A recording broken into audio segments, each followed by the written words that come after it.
So I will just, I'm just going to do a quick introduction before I hand over to our chair. So welcome, everybody. Thank you very much for coming to the 2023 AGM.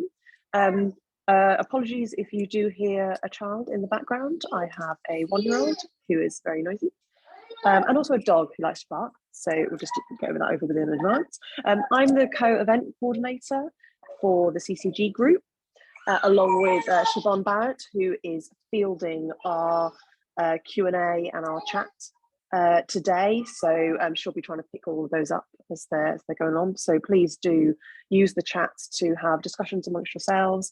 The Q&A feature we're setting up in order to ask questions of our panelists, and we will be having sort of sections for questions at the end of a few of the talks. We'll then have a section, but obviously please, if you have any questions as you go along, please pop them into the Q&A. So I'm going to one of the things I have also set up is the live transcript, so hopefully you should be able to see text along the bottom of the screen as I speak. If you can't see this, you might need to enable it yourself within your own setting, which means that you need to go into, I think it's into more, and there should be something that says captions or transcript on there. You just need to turn that on. One of the outcomes of the meeting and the webinar that we're having today is that we're hoping to kind of put together something that a blog or a series of tweets that's about top tips and hacks for tackling mould within collections and museums. And so if anybody does have any ideas, particularly our panelists, if they want to have a little bit to think about, if there's something particular that they found was a really good way of dealing with something, just things, quick tips. We want to put something together, so please have a think about that as the webinar goes on. Obviously, this is being recorded, as I mentioned earlier, and the link should be sent to everybody who has signed up so that you can then view this at a later date at your leisure. So we're going to start off with our AGM element today. And so I will hand over to our the CCG chair, Jane Thompson-Webb. So Jane, it is all yours. Thank you very much indeed, Kaylee. Well, hello everyone. I've made a very, very small PowerPoint just so that you don't particularly have me staring at you whilst I'm looking at my notes. We thought we'd start with the AGM this year so that it's over and done with and you can do the more interesting part of the day, but also it means you can't avoid it. So here it is. So welcome very much to our 2023 AGM. After the extraordinary events of the last couple of years and the strenuous efforts the whole committee has made to maintain the group virtually, this has been something of a year to draw breath. We held a hybrid AGM at Lambeth Palace, which was very successful. Those who were able to attend in person greatly enjoyed the opportunity to meet colleagues in person. In the before times, Care of Collections Group used to run regular study visits to museums and stores. These were always fascinating and were an excellent opportunity to share experience and network, and frankly, just a good opportunity to nose around and see what other people were doing. Unfortunately, the post-pandemic demands on time and budgets have made it difficult to justify attending events that don't have an obvious learning outcome. And so lack of numbers meant that we had to cancel this event. Those were the only 2 events that we tried for last year. As I said, it has been a year to draw breath. We're very fortunate that we have an illustrator on the committee, and you can see the lovely illustration on this slide, which has been used as the landing slide for this whole session. And we're delighted that Kaylee uses her talents to give our events a distinct identity. And we're very fortunate. I think we look much jazzier than quite a lot of the other groups. Megan continues to keep the social media channels on track, which is just as well, because if it was down to me, there wouldn't be any. Twitter use is declining generally, not just for us. Thank you very much, Mr. Musk. But there has been an increase in usage of LinkedIn. A platform called Mastodon is the main replacement for Twitter, and use of this is growing slowly. Rather pleasingly, posts on Mastodon are called toots, which I must say I find joyously entertaining. This year we had 17,407 impressions across all social media channels, with 14,643 on Twitter. And this compares to 45,000 on Twitter last year, which does show the steep decline in use. We still have 2,217 followers on Twitter, which for what really is a rather niche subject area seems to me to be rather impressive. But as you will have gathered, I am a complete social media non-contributor, really, so I have no idea if that's good or not, frankly, but it seems pretty impressive to me. We continue to support accreditation through the sterling work of Karen, who is Deputy Chair of the Accreditation Panel. Applications with a collections care or preventive focus remain steady, about 3 to 4 per round. The accreditation review is underway and an update will be issued soon. Keep an eye on the ICON website for news. Group budgets remain at £1,000, and that's really meant to be seed money for events. The request to the groups is that we should break even with all our events, and I'm delighted to report to you that we absolutely do break even at all our events, and we're grateful to all of you for being prepared to pay the event charges, especially in the current climate when personal and work budgets are so stretched. We are the first, and I think at the moment currently the only group to have a sponsor. We're very grateful to Spencer and Fry for their support of the group, and you will hear a little from them later in the afternoon. Spencer and Fry are very appropriate because they do a lot of collection care work themselves, and in fact the Fry of Spencer and Fry, Claire Fry, was for quite a long time a member of this committee, so they do have very extensive links. We're always open to suggestions for events, so do email us with your ideas, and you can contact us via the ICON office, or if you want to get in touch with us directly, this is our direct email address, which is iconcareofcollections@gmail.com. It can just be, I think you ought to do something that looks at the replacement for Stewart boxes, for instance, or why don't we do a visit to such and such, or we've done this amazing project, why don't you come and see us, stroke, let us talk about it. Anything is very welcome, or just to say, you know, it's a long time since you've done anything about light, why don't we do something about light? Any of those kinds of ideas are very, very welcome. We've had some small changes to the committee this year. Abby Moore, who has been what I will continue to refer to as ICON News until I get used to the new title. So the ICON News coordinator for many years stepped down to focus on her new role at the Museum of London. She had diligently kept us all on track to ensure that we met ICON News deadlines and ensured that we had a presence in both the print magazine and in iConnect.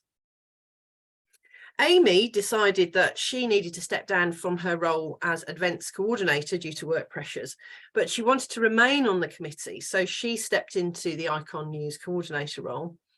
Siobhan and Kaylee, who had been our events assistants, agreed to job share the events coordinator role between them, and they've been doing this since the autumn and have several events planned for the year, so we do have a more extensive programme coming up, but manageable, we hope. I urge you to help make their first year a success and sign up for the events as they are released. And this is really the main business part of the AGM. All your committee have indicated their willingness to continue for another 12 months, and this is without me twisting their arms at all.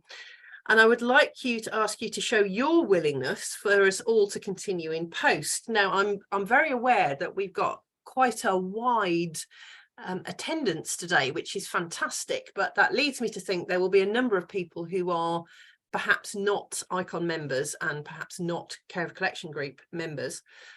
So this will be a little complicated to do as a vote, but I'm going to offer it to all of you. If you are prepared for the committee that you can see before you on this current slide to continue in their posts, I'm going to stop sharing in a minute so this will show up properly. Please use the raise your hand function if you are in agreement. So I will stop sharing this now. So if you are happy for the committee to continue, please raise your hand, which you should find in the reactions.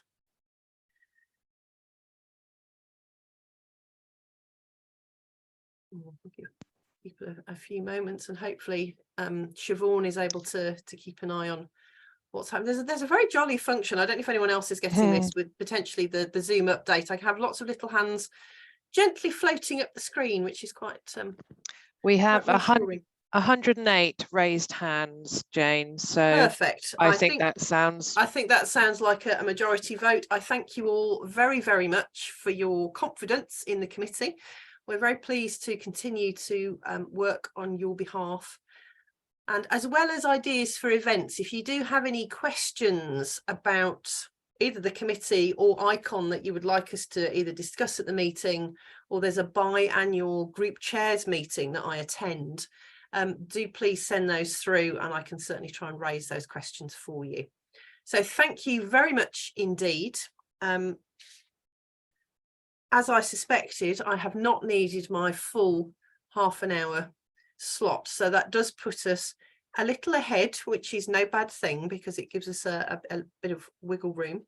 So I will shut up now and let you all get on with the far more interesting part of the day, listening to the amazing talks that we're going to get about mould and treating. So thank you very much. If you have not as yet put your hand down, please do. That was much appreciated.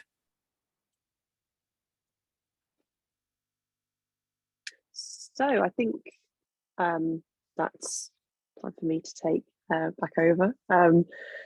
So thank you very much, Jane. Yes, me and Siobhan are new to this, so hence maybe some of the more technical issues first thing, but hopefully we've got those all ironed out.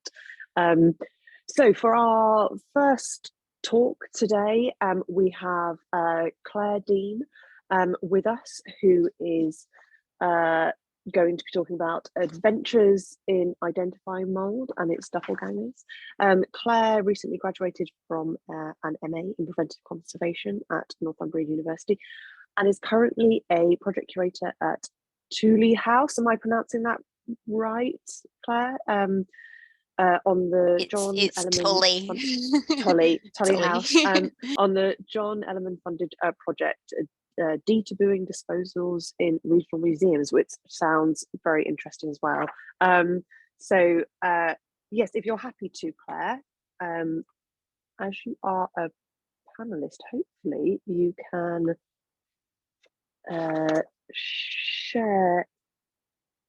Hopefully be able to share your screen. But I have got a pre-recording for this one, so. I was going to say, if you could share it, that would be great. Yeah. Thank you. I am here for the Q&A. Yes. So the way that it's going to work today is that we've got some recorded presentations and some live. We're going to have I think it's 3 talks, and then we'll have a Q&A session.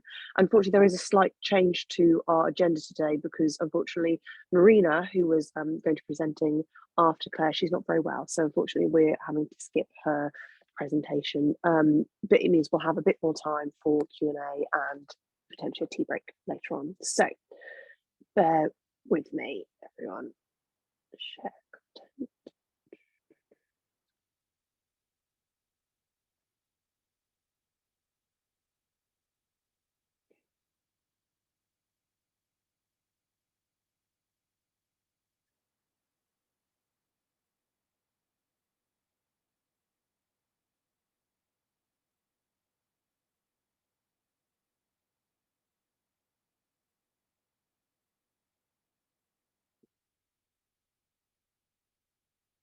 So can everybody see that?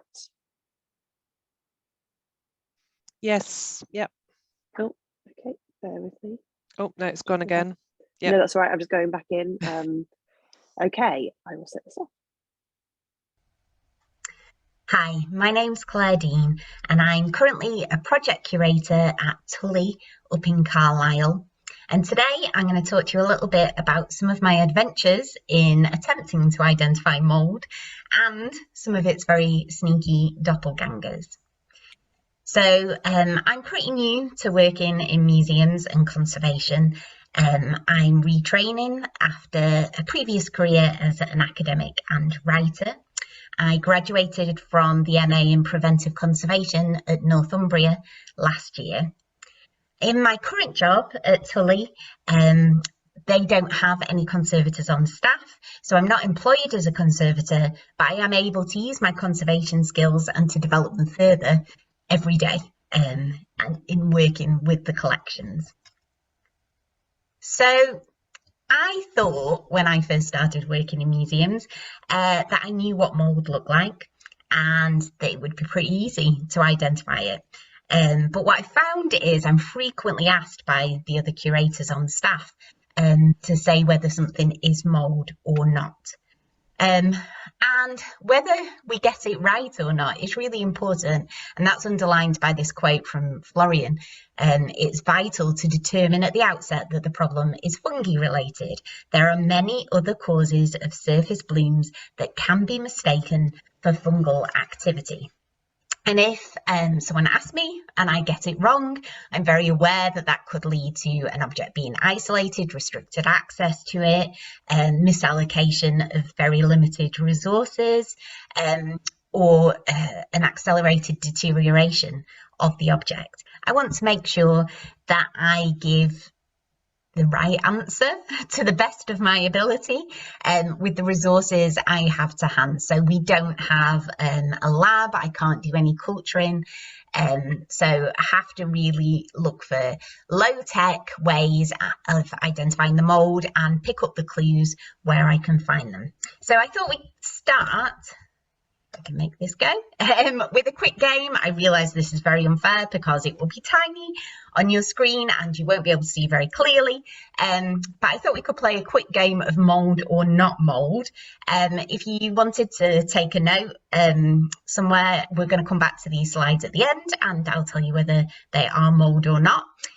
So we've got, I'll give you a few seconds to have a look there at the first 4 slides. I'm also giving you no other contextual information here, which I realise is very mean, but hopefully that's kind of part of the point of the presentation, where we can pick up the extra clues that would help us identify the mould. Okay, and the second 4 are here.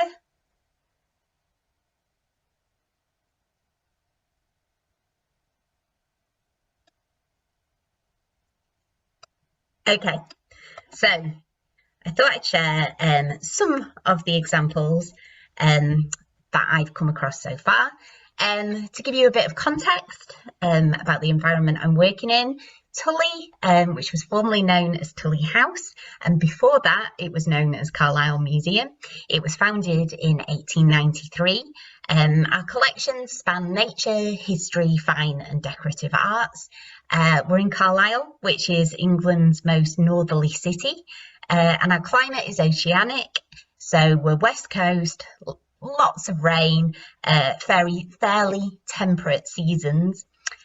In terms of buildings, so we have a 17th century house, but that is adjoined to Victorian galleries and stores. And then there was a 1990s extension, and we have upcoming redevelopment to our ground floor. So this was one of the first encounters I had where a curator was pretty sure this was mould and asked me to look at it, and they were rightly horrified. These are Roman timbers. They were being stored in less than ideal situation in our basement stores, where we knew the relative humidity was very high, and they have actually now been moved to a more appropriate store, I'm happy to say. And so when I started looking at this, there was something about it, I think it's the texture to it, that just made me question whether it actually could be mould. The way it layers, it was crumbling off in places. And you can see in the magnified image in number 12, it was kind of, it didn't have the texture or consistency I was expecting for mould. And then when I actually tried dissolving some of it in water, sure enough, it dissolved very easily. So I then went and did some more research into archaeological timbers and how they are treated, and discovered that they are still routinely treated with polyethylene glycol, or these definitely would have been in the past. And so actually there is some research, and all the links to my references are at the end of the presentation, but there is research that shows that as the peg deteriorates, especially in high relative humidity, it can leach out.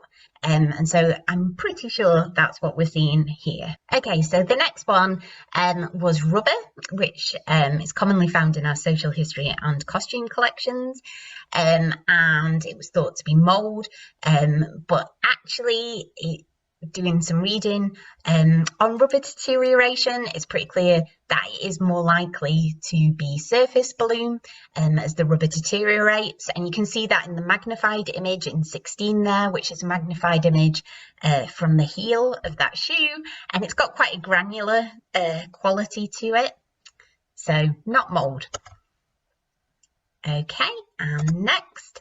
Okay, so this one, the curator was pretty sure that these platform boots, 1970s platform boots, which are made of denim, so cotton, were mouldy. I haven't got a very clear picture which actually shows the white detritus that made her think it was mould, but on further investigation, it became quite clear that it was more likely to be pests.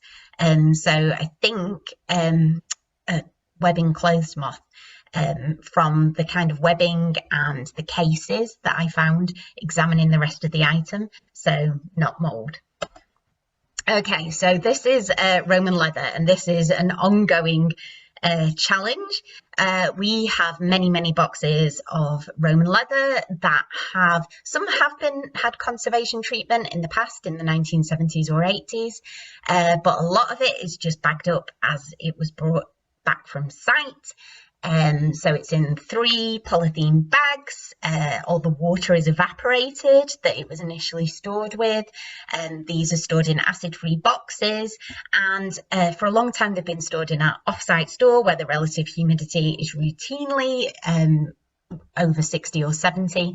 And so the curator who was working with these was very concerned that this is active mould. I think there's no doubt there has been mould on these items at some point, but through examining them, there's a lot of kind of patterning that looks more like salts and mineralization. So we've got metal, because a lot of these are the remains of shoes. So we've got metal elements that have been in contact with the leather at some point too. But I'm going to come back to the leather because it is causing us a lot of problems trying to be sure whether it's mould or not mould. Okay, and then this is a leather apron, which is much newer. So, well, I say newer. It's the Natural History Curator's apron from the 1960s. And in our museum, if anything stays still long enough, it does seem to be accessioned. So it was accessioned to the collection in the 80s. It's filthy.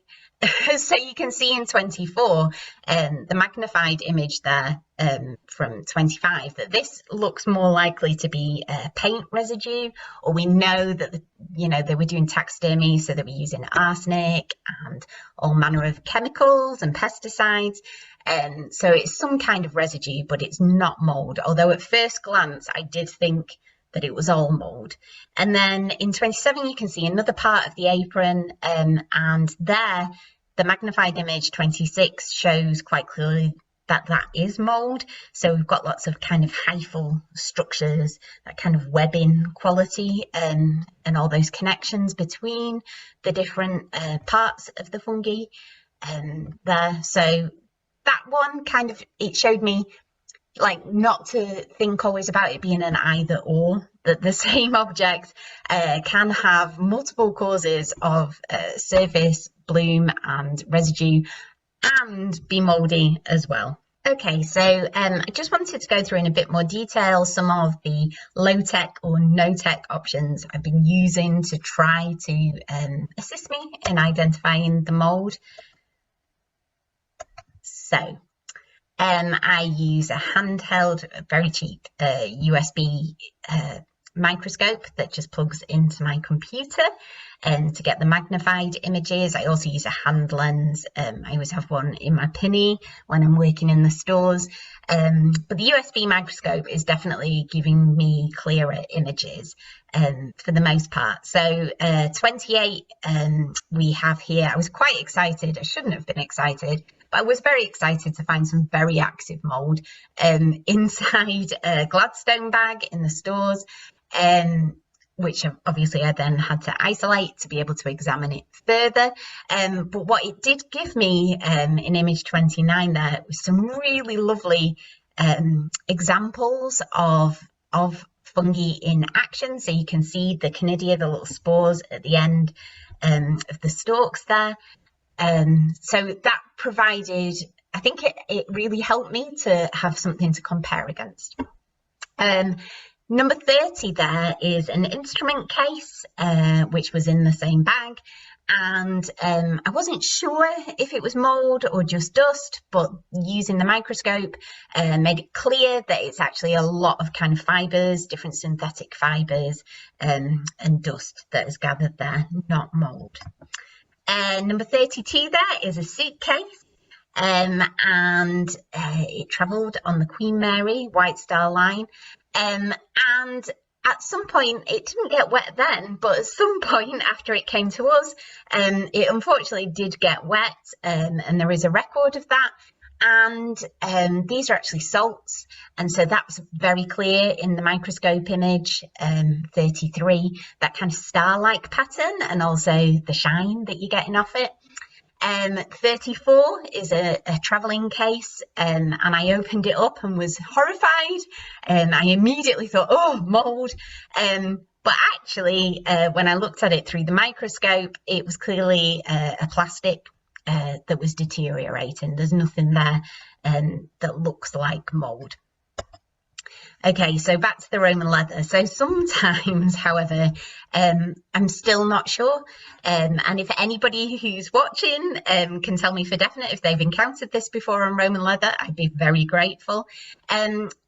There are the clues in terms of how the leather has been stored, and the fact it's now very, very dry and brittle makes me think there can't actually be active mould at this time. There might be dormant spores there, but nothing actively growing, unless we were to place it in an environment where the conditions were favourable to it growing again.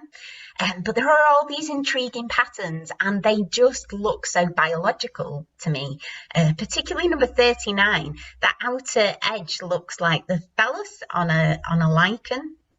But I've also been reading a little bit about Leesgang rings. I don't know if that's how you pronounce it properly. And there's sort of writing on that talks about the fact that pattern formation is a frequent phenomenon in physics, chemistry, biology and materials science. And so it could be that this is an interaction between the fats, the oils, previous conservation treatments, salts, metal, that's occurring on the surface of the leather. I should say I did test some of this, put it into water and it dissolved, so that really should tell me that it isn't mould. But I just really love to know for definite what it actually is. Okay, so I realise this table won't be readable as part of the presentation, but I am very happy to share the presentation so you can read it at your leisure if it's useful to you at all. So it lists basically the key questions that I've been asking and the clues I've been looking for to help me identify mould. So testing water solubility is a nice, fairly simple one. Testing whether it dissolves or not. If it does, then it's often going to be salts. The storage environment, looking for clues to do with whether the RH is raised or fluctuating. Because Florian writes that actually fluctuations in RH and temperature increase the risk of mould activation. I know that the storage areas we have at Tully, not all of them have environmental controls, and the RH, because of where we are, is generally very high, including, you know, we're in leaky old buildings as well. That doesn't help. So then it's looking at whether the object's surface is protected, whether mould spores are able to settle on it or not, whether there's any ventilation. Looking at mould life cycle clues. So Florian's book actually is invaluable for this. Here, fungal facts. This was the only guide I could find, like a really comprehensive guide on mould as it relates to heritage objects, and I can't recommend it highly enough. So looking for whether there's water present, because Florian states it's the moisture in the materials that the fungus uses. So that's another reason with the Roman leather, it's so dry. I don't think the mould can actually be active on it at this time. Using the microscope or your hand lens, just looking to see if you can see those hyphal structures or any conidia. I found this easier over time. So by storing all my images and having comparisons that I can make, I am now more easily able to look at something with the naked eye and say, oh yes, I think that's mould. Material clues, so is the material known to be susceptible to mould? So moulds most commonly grow on organics, but if you've got things that are dusty and dirty and there's water available, then mould can grow on pretty much anything. And then thinking about, is this a material that we know exhibits white bloom as it deteriorates? So things like the fatty spew on leather, plastics and rubber and the ways they deteriorate. In oil paintings, it's the metal soaps, white bloom and salts if the object has been in contact with water at any point. And then looking at clues from the object's life. So has the object been buried? Has it had any previous conservation treatment? So we've seen where actually a deteriorating conservation treatment, the peg in the wood, actually starts to look a little bit like mould. But also some conservation treatments that we used in the past, we now know increase water absorption, they increase the stickiness of the surface, and they can even provide food for the mould, so they will make mould more likely to grow. And then also just checking if there's any evidence of pests. Okay, so just to finish, very quickly going to go through mould or not mould. I should say that all of the images in this presentation, there's a slide at the end that lists what exactly it is you've been looking at and whether it's mould or not mould. So the first one, number 1, was mould. Number 2, not mould, so that's our peg in the archaeological wood. Number 3, not mould, so this is white bloom that's happening where the lead white ground layer, this is a union, National Union of Railwaymen banner, and the lead ground is interacting with the oil paints, well, specifically with the linseed oil in the oil paints, and darker colours because they absorbed more oil, needed more oil. So there's research that shows that that's why they think this happens more with your blacks and browns on these banners. Number 4 is mould from our natural history apron. Number 5 is not mould, so this is a child's rubber shoe. It is a magnified image. It looks like a map, I think, but yeah.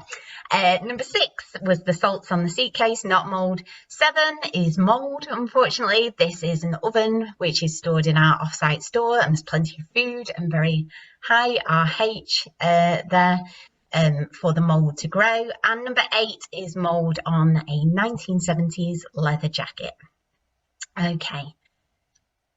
So, as I say, there's lists of the images and the references there. And I'd just like to say thank you very much for listening. Please do get in touch if you have any questions, and I will also be there live to answer any questions as well. If you'd like a copy of this presentation, my email address is there.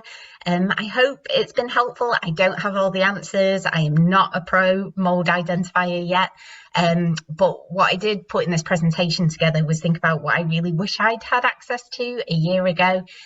So hopefully it will be of some help in your own adventures identifying mould. Thank you very much.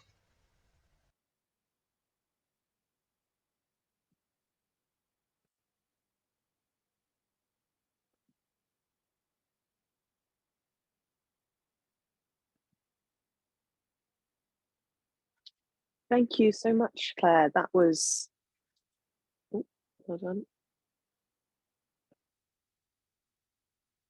Sorry, disappeared there.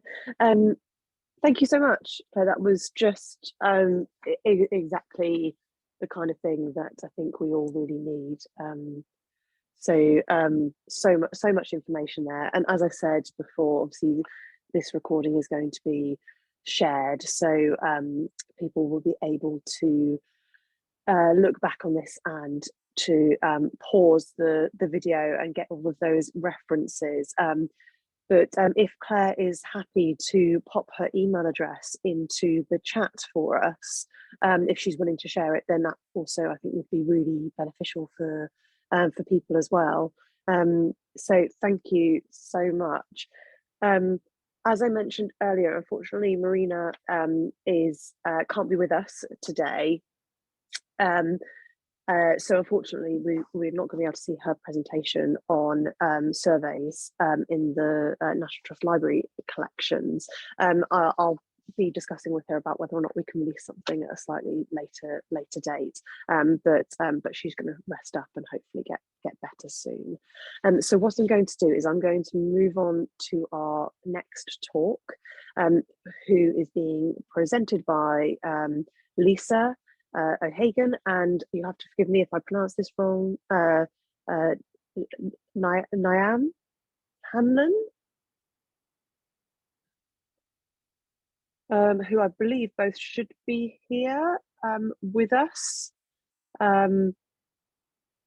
If you're both willing just to unmute a second and just say hello.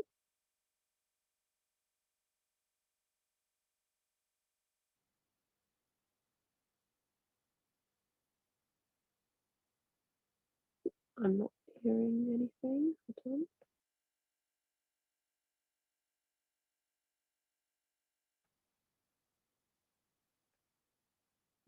Bear with me.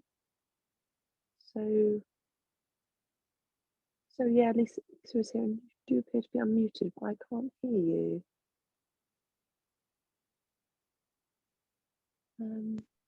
She says she's trying to speak. Oh, okay.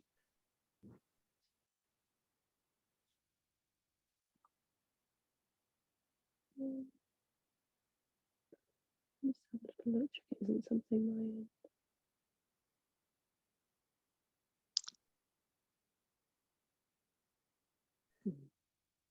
Is she unmuted on the?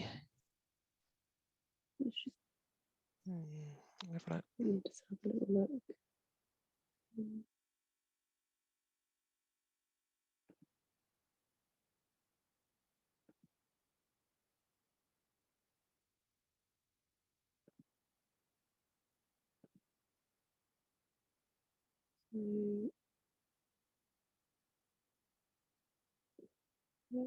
Hopefully.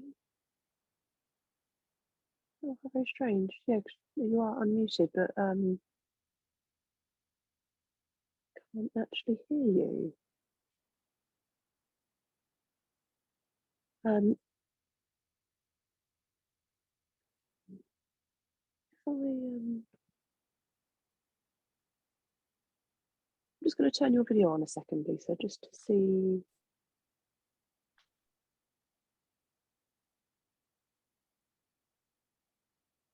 And see you as well. Apologies, everyone. Oh yeah, so no, the video's working. I just can't hear you. I can't see Lisa on the attendees now. Are you still there, Lisa? Yes, so I've made her a panelist, so you should have access. Can you hear me? Yes, we can hear you now. Yes. Oh, you're muted again.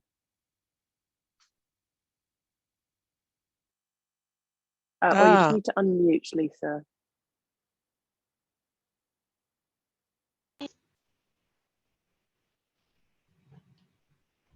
Did you hear me? Oh, yes. Yes, we can hear you now. Yes. Ah, fantastic. Okay, brilliant. Must have been something with my headphones.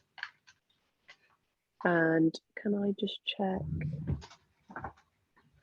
And apologies, your colleague's name, if I pronounced that completely wrong. It's Neve. Yeah, Neve Hanlon. Yeah, Neve. Okay. She... Neve is, again, I've got a similar thing. You're muted at the moment. But shall I just set off, because obviously your presentation is recorded as well, so shall I just set off the recording? Yes. I just wanted to make sure that we don't have contact with you. So if I can ask you to mute again now, and I'll set off the recording. Hopefully I get back on. Yeah.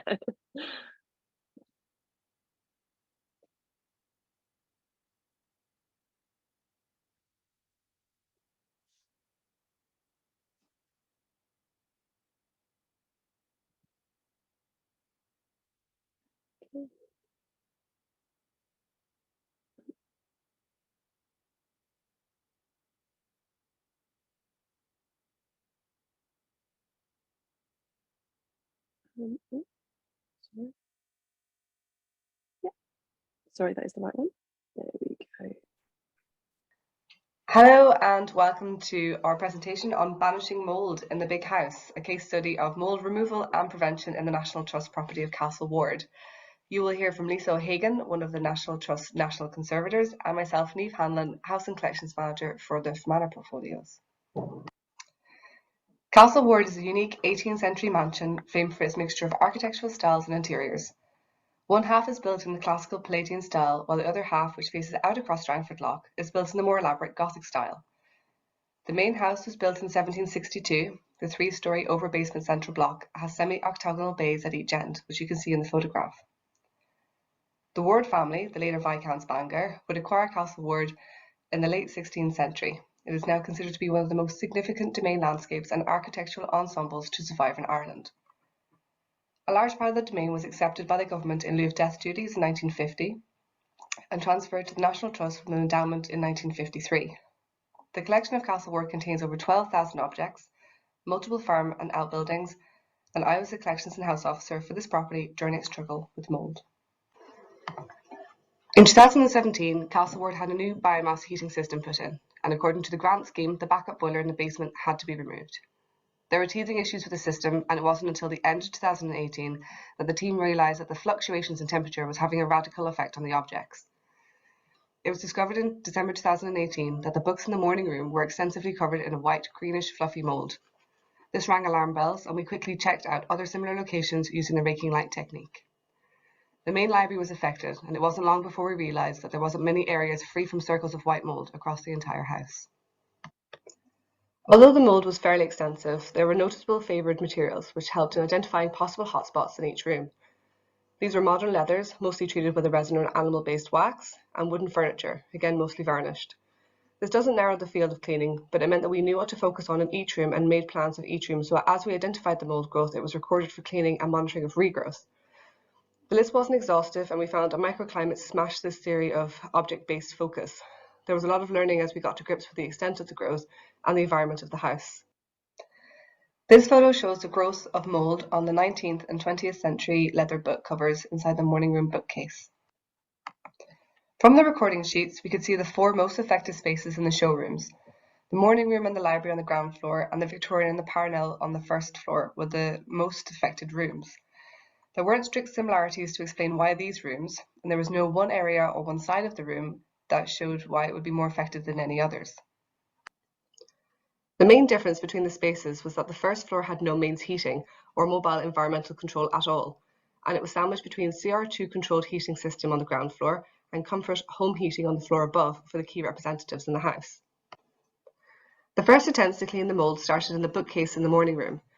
The bookcase was the most obviously affected room between the books and the internal structure, both coated in mould, and with the opportunity to ventilate the case after it was cleaned. Using clean, unused brushes and HEPA-filtered hoovers, we donned FFP3 masks and brushed the areas clear of mould. This was a painstaking task, and as the mould was in the back of the cupboards and the undersides of shelves, it was uncomfortable and physical work. After we cleaned the side of a bookcase a couple of times, we noticed a rapid regrowth, even if the RH&T were relatively stable over the cleaning period. Realising something wasn't right and the standard procedure wasn't getting us very far, we called in the National Environmental Team to help, and Lisa stepped in to advise us. Now, when we heard from Niamh that the mould growth was coming back rapidly, we knew that further investigation was needed. I looked at the RH data from the Hanwell monitoring system. We took swabs of the surface where the mould was found to assess how active the mould was using a luminometer. And as this was mainly growing back on wood and was growing back very rapidly, we wondered if this mould species was something that we should be concerned about. So we looked at swabs of the surface, and these were cultured using agar strips, so identifying the mould species.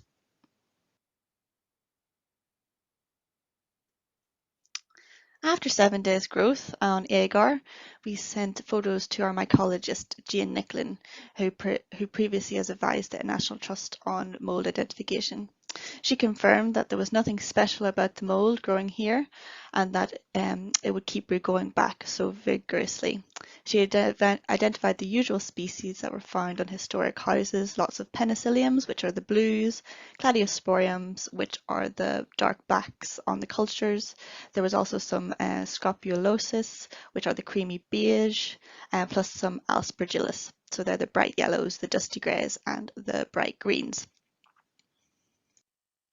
So the species identification had confirmed that mould wasn't anything different than the usual.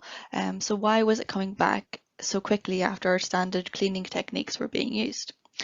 I went back to the drawing board and thought about what mould needs to grow.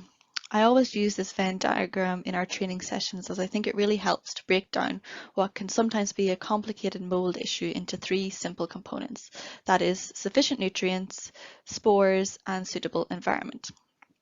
It's this sweet spot in the middle that mould needs all these 3 components to be able to grow.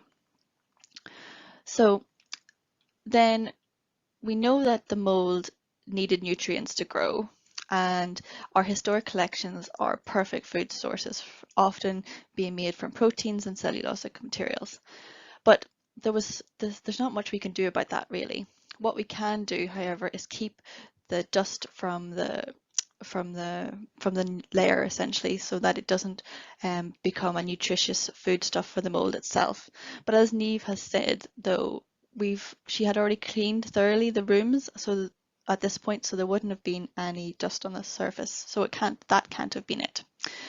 We also know that mould needs moisture to survive, and then an RH above 65% is generally accepted to be sufficient to sustain germination on most mould species. I understand, however, that threshold is up for debate, but this is what we generally consider to be the threshold within our National Trust policy. Looking at the RH data from previous years, it was evidence that the 4 rooms that we're talking about, the RH was going above 65% either because there was no heating, and that was the Victorian bedroom and the Parnell room, or because of microclimates in the bookcases, so that was the library and the morning room. I'll talk more about that in a moment, but first I want to talk about this final element on the Venn diagram, that's the spores. The mould spores, these are needed to be present on the surface to germinate and grow the hyphae to spread, and then this life cycle here on the top right shows how a mature hyphae forms a cnidophore.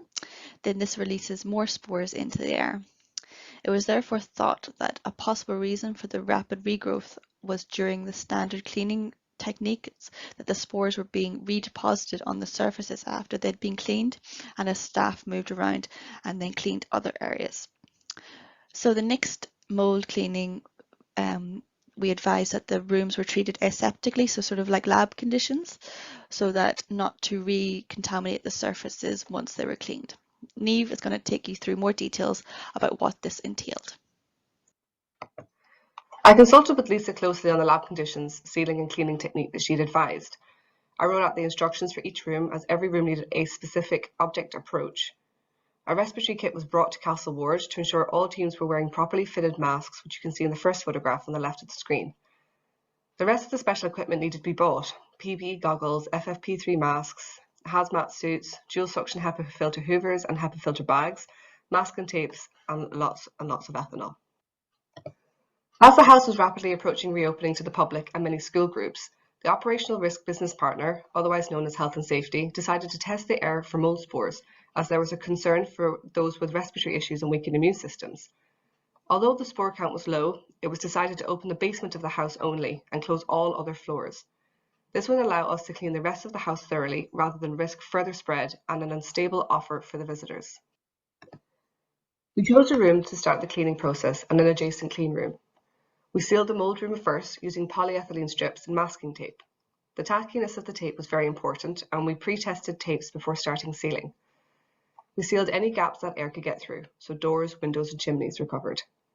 Then the new dehumidifiers were set at 50% RH and left for 48 hours. All drawers and doors of objects were opened to help with the air circulation to dry out the mould. Then a clean room was equally decked out in the Tyvek to stop contamination through the house. This room is where we changed in and out of our hazmats and PPE, where we ethanol cleaned our brushes, changed filters and hoover bags. This was all in the attempt to stop the spread of the mould around the house. We brushed off the loose mould spores and then treated the firmer residue with a 70-30 ethanol water solution on cotton buds. Again, we did a test section on the back or undersides of objects, as ethanol can strip the stain or colour from objects. It can also leave a foggy white residue on varnish layers. As every object was cleaned, it was Tyvek wrapped and sealed, so it couldn't be recontaminated as we cleaned around it, which you can see in the first and second photographs on the screen. As each object was cleaned and wrapped, we then unsealed the objects and the room and then moved to the next room. We would give the rooms a week before we went back to check for regrowth in the hot spots from the plans we'd made. In the Parnell room, we had to do this lab conditions clean 3 times before we finally broke the back of the mould cycle and could let the room settle. We put this down to the lack of heating and environmental controls on this floor. We have a few ongoing practices that help us to manage the mould within our house.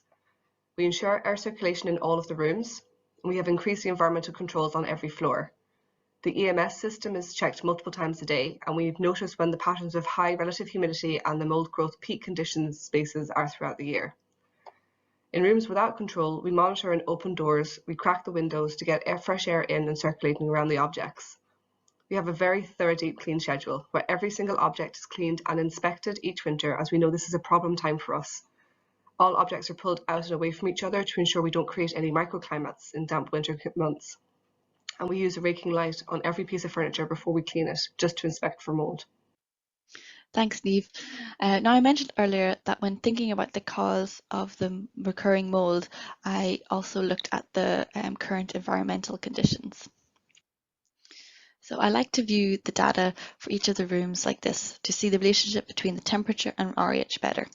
This is the plot of the 2019 data, where each of the points is plotted based on temperature and relative humidity regardless of time. So the green block represents our ideal environmental parameters, that's 40 to 65% relative humidity and 5 to 22 degrees Celsius for temperature.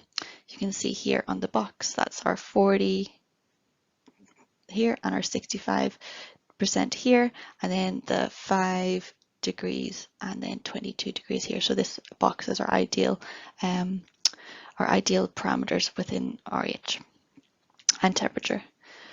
Then for the library and the morning room on the left, you can see that the majority of the points were within the recommended parameters because both these rooms have wet system radiators.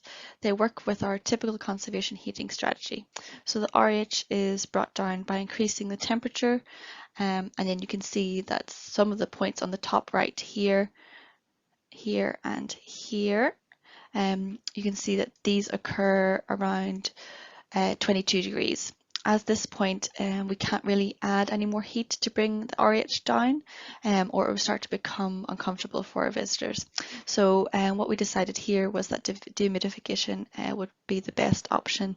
And these two rooms are also the ones with the book presses.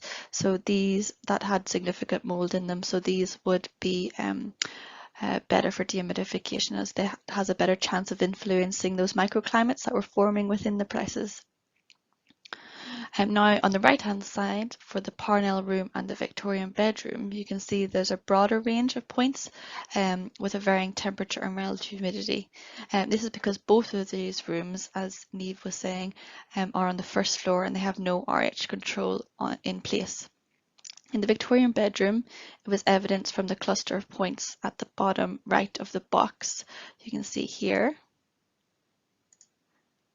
You can see here in the Victorian bed, most of them are clustered around here. You can see that this was caused by low temperatures, so conservation heating would work well in here to bring the relative humidity down by increasing the temperature. And then with the Parnell room, there was a less well-defined. The RH was high at a range of temperatures. So this could have benefited from either dehumidification or heating, but in the end we decided upon heating, as this was a showroom and it was probably better to be heated, better for visitors, give them a nicer experience.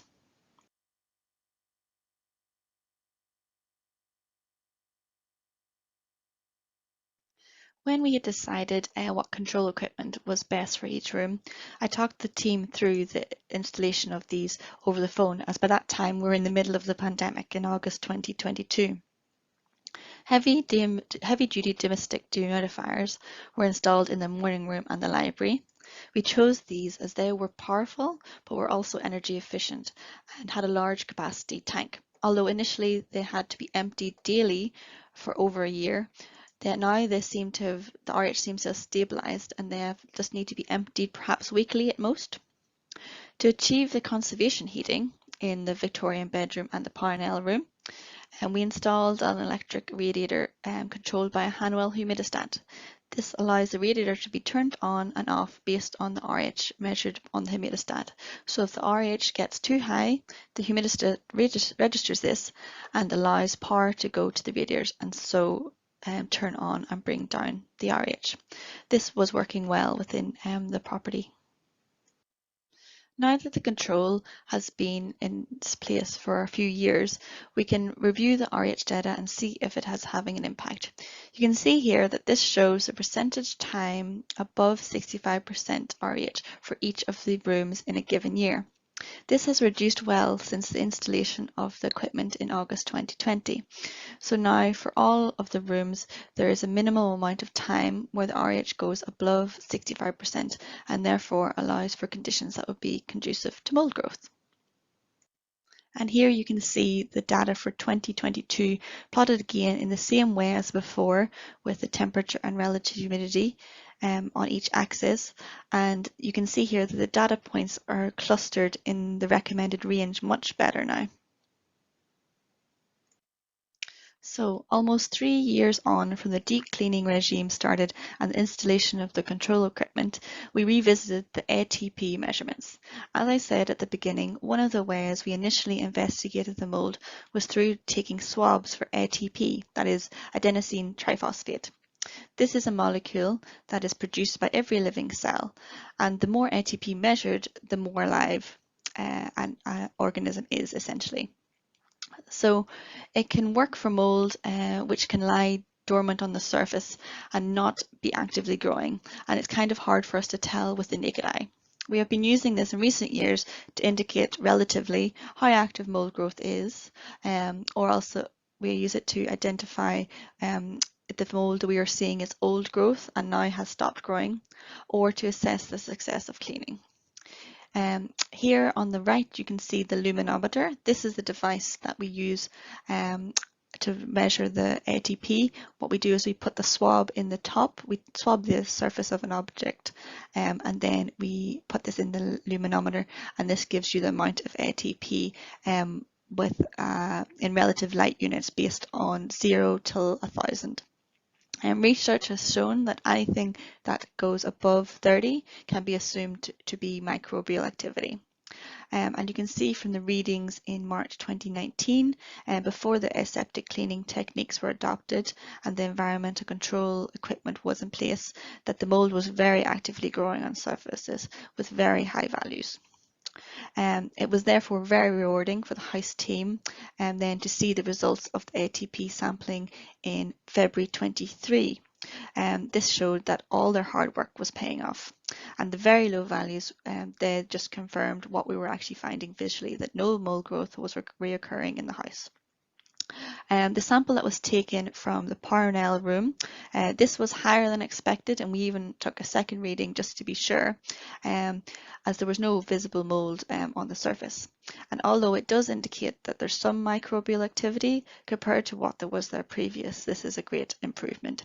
It's likely what's happening here is that the environmental control is keeping the spores dormant on the surface, and the slightly elevated reading that we're getting here is just the natural buildup of dust and then within it mold spores, as the Parnell room at this time had not yet had its annual deep clean. But the other rooms that we measured with the low values, they have had their annual deep clean at this point.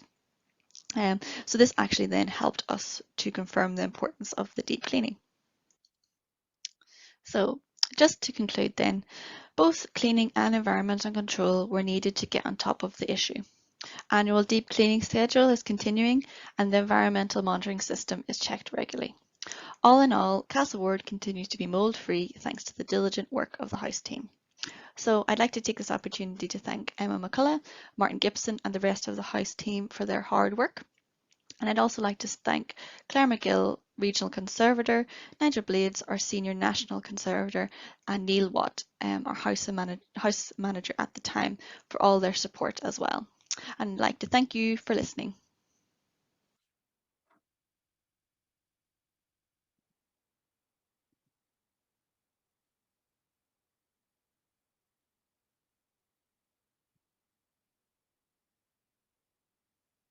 Again, fantastic. Thank you very much, guys. I apologise. That I didn't introduce Lisa and Eve very properly initially. So I'm just going to read it out now, just so that you guys know a little bit about their backgrounds.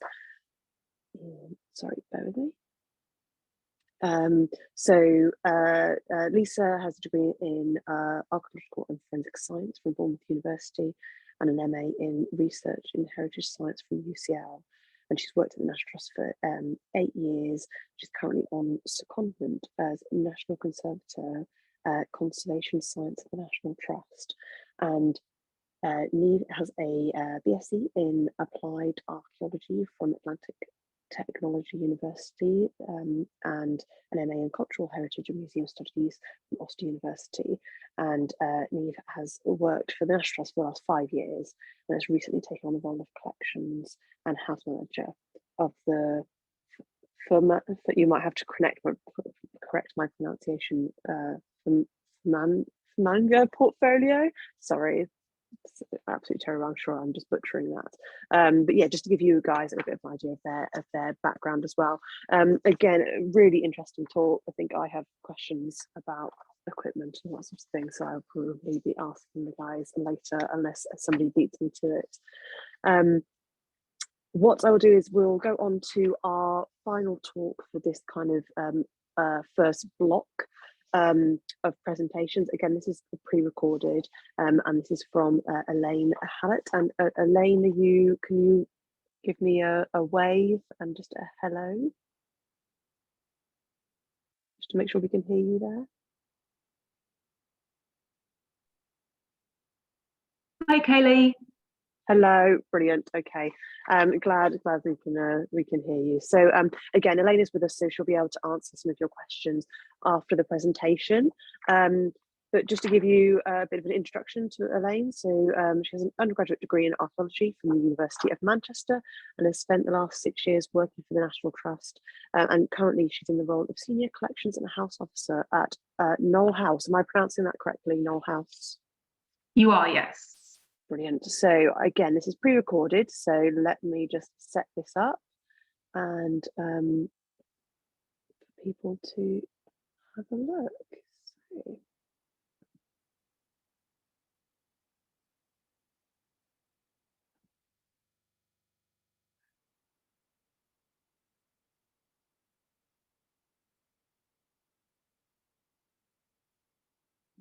So, so this is a PowerPoint presentation, so I will just kick this off. Well, hello everyone. First of all, I'd like to thank you for listening today, and thank you Icon CCG for having me. Today I'm going to be speaking about an outbreak of mould that we were faced with last year at Knoll House in Sevenoaks, Kent, which continued for some 8 months. But first, a quick introduction to the property for those not familiar with it.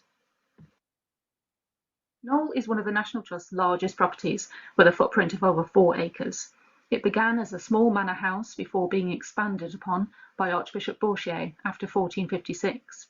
It remained an Archbishop's palace for some time before transferring to royal ownership under Henry VIII, and then in 1605 it was sold to Thomas Sackville, a cousin of Elizabeth I. Under Sackville, Knoll was redesigned as a Jacobean country house, and it continued under Sackville ownership for nearly 400 years. During that time, through positions held at court, Knoll came to house a large and important collection, including Stuart furniture and tapestries from Whitehall, Hampton Court and Kensington Palace, and paintings collected on Grand Tour, as well as portraits commissioned from Reynolds and Gainsborough. Although gifted to the National Trust in 1946, the Sackville West still reside here today. So that's a very brief introduction to the property and its collection. And before getting into detail on our recent experiences with mould, I also really need to set the scene a bit by telling you about the large-scale conservation works that took place just prior to that. As you might imagine, Knoll, like most historic properties, has had its share of suffering across the centuries.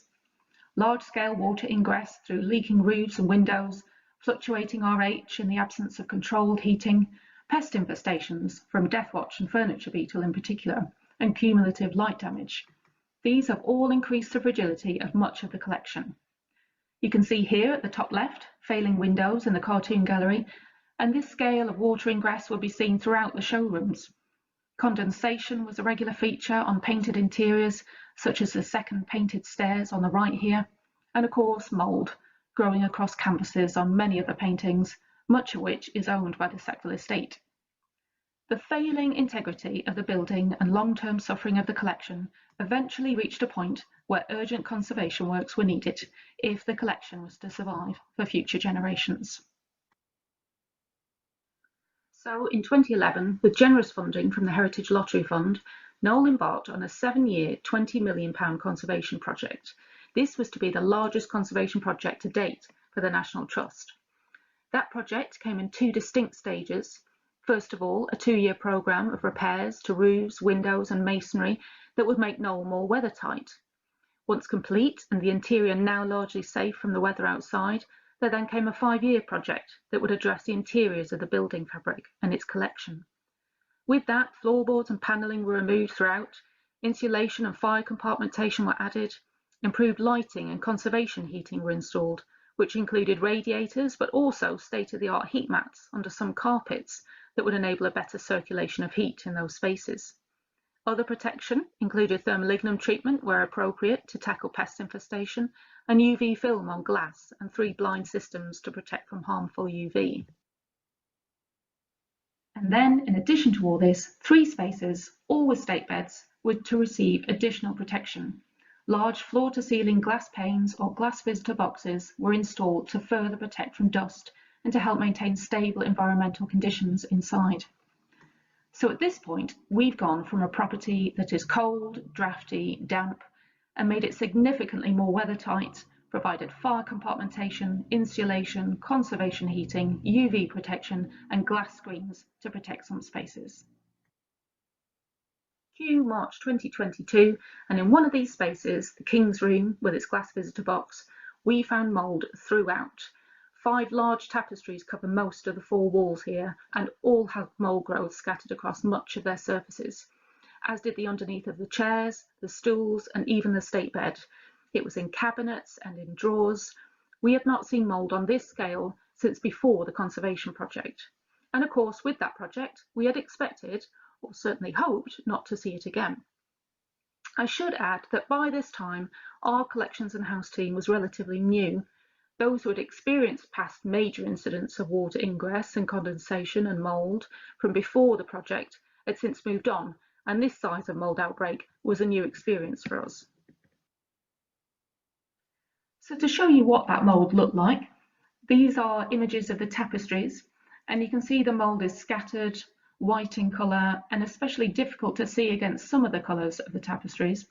It's much harder to see against the greys and creams, for example, than to see against the reds and the blues. These 17th century Mortlake tapestries measure 3 metres by 3.8 metres on average, and every inch of them had to be checked to ensure we removed everything. That's 55 square metres working through these tapestries once alone. On the furniture, the mould's appearance was much the same. Here we have the squab frame of a stool on the left.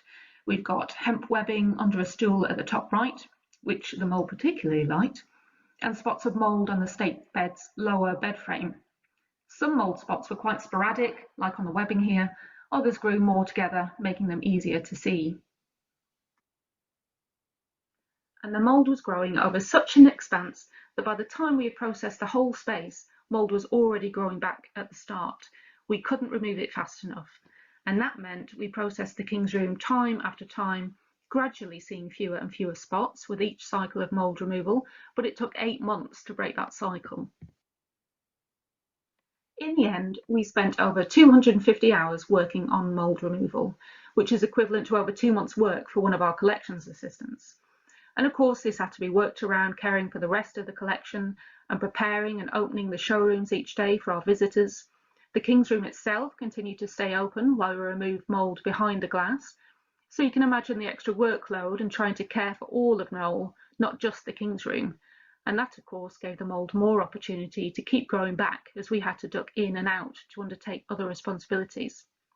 Other projects, of course, had to be pushed back, and I think my biggest fear as we approached November was that we would start to lose control of the space, given that at that time we would need to begin the winter clean, where every object in space is cleaned and condition checked, and relative humidity would start to increase with the colder, wetter weather. Thankfully, we removed the mould within days of the winter clean starting, so it was close. So what was our approach when all of this started? Well, of course, we sought conservator advice, first of all, including from our regional conservator, our senior national conservator and textiles conservators, and 2 conversations were needed. There was the short-term aspect, how best to remove the mould from various surfaces, bearing in mind it was on fabrics, wood, even paper, which lined some of the drawers. And with that, what short-term steps could we take to immediately tackle the environment, to try and slow that mould growth down and hopefully stop it as we worked? And then there was also a conversation regarding the long-term management of the space. What might we need to change to prevent a recurrence in future? So I'm covering this in 2 sections. We'll look at the short-term approach first, before moving on to the review of the long-term environmental control. First of all, we needed to work on removing that mould, and we were advised to vary the method depending on the surface type being treated. We, of course, wore appropriate PPE, we visited risk assessments and so on, and as a first stage, we brushed the mould into a HEPA-filtered vacuum, regardless of the surface being treated. Then came the varied approach. For textiles, we needed to immediately dab the areas affected with 100% industrialised methylated spirit, or IMS. The theory being that the surface would dry more quickly without the presence of water, and particularly for the brightly coloured Mortlake tapestries, this would reduce the risk of colour run. For wooden surfaces, such as the frames of the chairs, stools and state bed, we used a 70-30 mix of IMS to deionised water.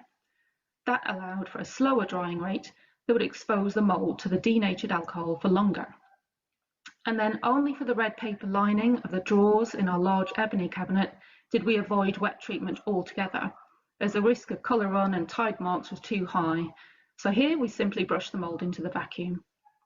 In addition to all this, We were also advised to bring the relative humidity in the room down as much as possible, so we sourced a new dehumidifier, which was an expense but a necessary one, and we were advised to run fans in this space throughout those months of mould removal in the hope that the mould growth would be less likely to take hold again while we worked. We made sure the dehumidifier and fans were as subtle in the room as possible. You can see the dehumidifier in the corner here and the tall black column of a tower fan mid-left at the corner of the glass box. We had one of these circulating air in the main part of the room and one pointing down the narrow space where the large silver mirror hangs. Overnight, we would turn these off due to concern over fire safety and run small battery-operated fans instead, varying their locations each night to maximise their impact on the room. And when it came to that mould removal, there were things that we found worked well and things that worked less well. So things that worked well, we didn't see any colour on, or indeed see any colour come away on the cotton swabs we used, and mould didn't appear to regrow on surfaces already treated with alcohol either, so that was working. We found working in pairs was ideal, one to brush the mould into the vacuum and one to immediately treat with the IMS or IMS deionized water mix. Otherwise, you could quickly lose track of where the mould had grown once you'd removed it, and switching between vacuum and alcohol repeatedly slowed the process. So we could get into a good rhythm working in pairs. We also kept a log of our progress each day with a number of part-time staff on our team, as well as volunteers who come in once a week. This was essential and helped with planning workload for the weeks ahead, as we could monitor how long it was taking to process different objects. There were things that didn't work so well. As I said, we were concerned about running electrical equipment overnight, so we'd only run the plug-in dehumidifier and plug-in tower fans during working hours. That resulted in some peaks and troughs in RH levels, which wasn't ideal for the collection. And you can see that here, where the RH keeps fluctuating. Note though that RH wasn't terribly high. During working hours, we would mostly have RH levels at around 50%, sometimes even dropping into the high 40s, but the mould didn't seem to slow down. Another difficulty was that not everyone could actually see the mould. Given some spots were really quite small or growing on pale surfaces, it could be hard to see. That could mean not having 2 team members in some days to be able to work on mould removal at a good pace, and we were actually better leaving the mould for the day and working elsewhere on site instead. We tried using UV torchlight as a way to identify mould, the hope being that we would be less likely to miss the small spots, but this didn't work as well as we'd hoped, given you had to turn the main lights off to use it effectively, and the lighting controls were not in the King's Room itself, so that was swiftly dropped. And then this one is a bit mixed. We did get some help from staff at other properties after putting out a call for help, and I really can't thank those people enough for coming to help us. But one thing we did find was that unless you can secure that help on a very regular basis, you're probably not going to find the rhythm that you need in the long term. And I just felt that was too big an ask of properties with their own workloads to consider. Interestingly, we also found in all of this that some surfaces remained totally unaffected. There were textiles that didn't see any mould growth. That included the gold and silver brocade of the 17th century state bed and its ensuite chairs and stools, the Caffoy dressing table cover and matching curtains, and the early 17th century table carpet. None of these showed any signs of mould. On wooden structures, gilded, painted and waxed or varnished woods were unaffected.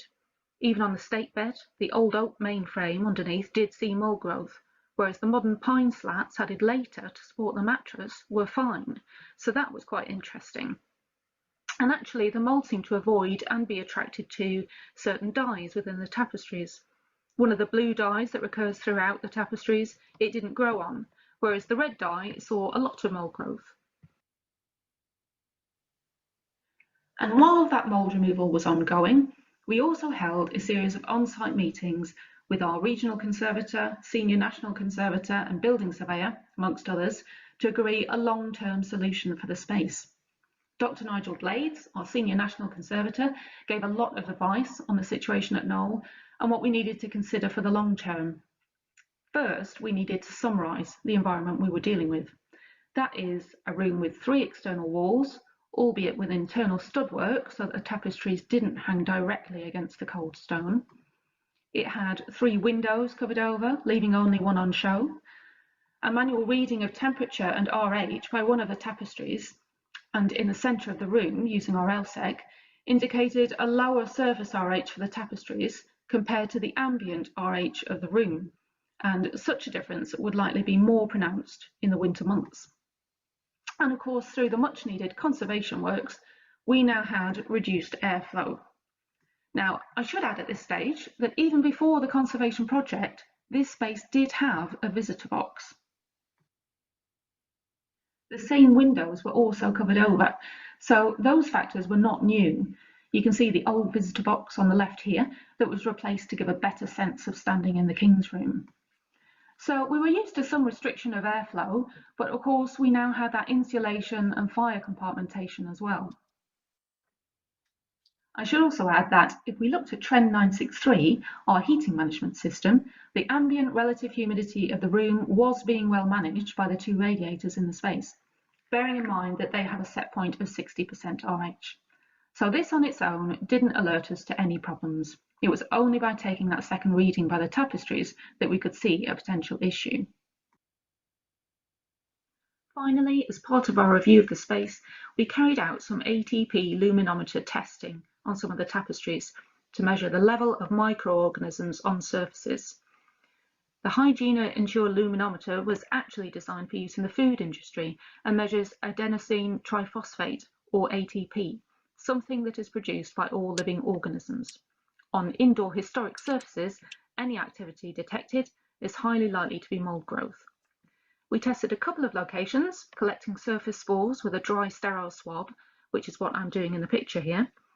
That swab bud was then transferred to a wet swab tube and developed with the ATP luminescence reagent. And then, based on the classification system you can see here, our results indicated very active growth. So it's perhaps no wonder that we were faced with repeated cycles of mould.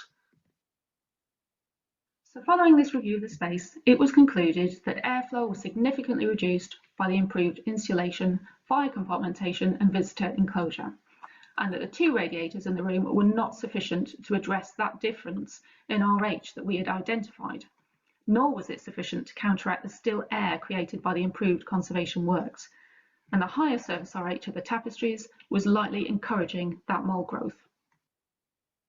So to improve airflow and relative humidity throughout the King's Room, a number of recommendations were made. First, it was recommended that we consider a built-in dehumidifier.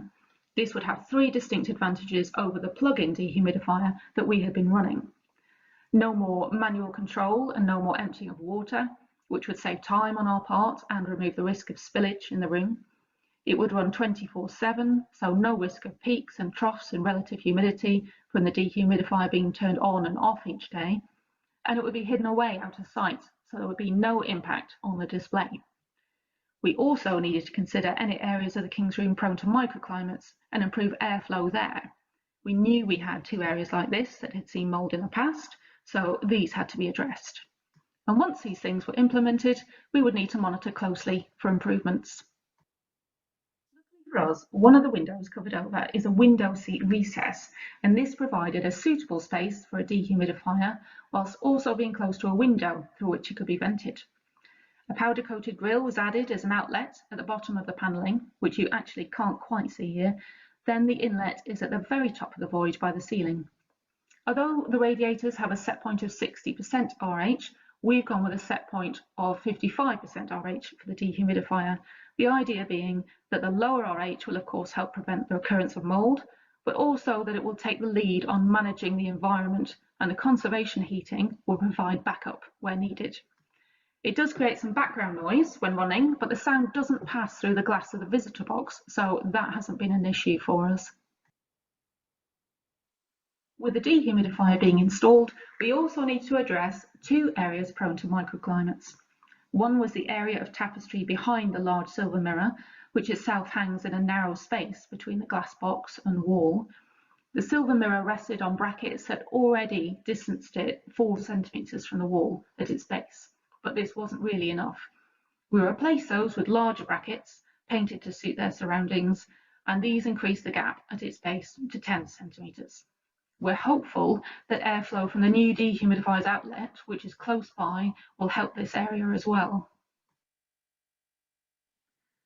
The other area prone to a microclimate was that behind the large ebony cabinet on the opposite side of the room. This was also given a larger wall bracket, doubling the gap behind from 4 centimetres to 8 centimetres. We were prevented here from making the gap any larger, really, due to the visitor's viewpoint.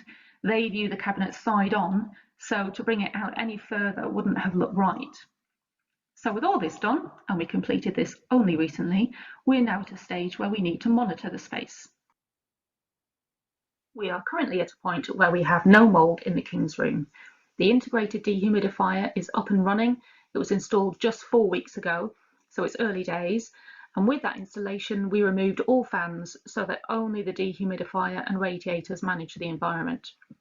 We've introduced a second LTEC sensor into the room so that we can monitor the space, and we're recording data from both LTECs manually. Early data captured by Trend is promising, showing RH consistently around 55%, and because the integrated dehumidifier runs 24/7, we will no longer see those peaks and troughs, which is good for the collection. We carry out weekly visual checks of all spaces behind glass so that we can pick up on any mould present and act quickly, and that will continue indefinitely. In October, Nigel visited and did some more ATP luminescence testing.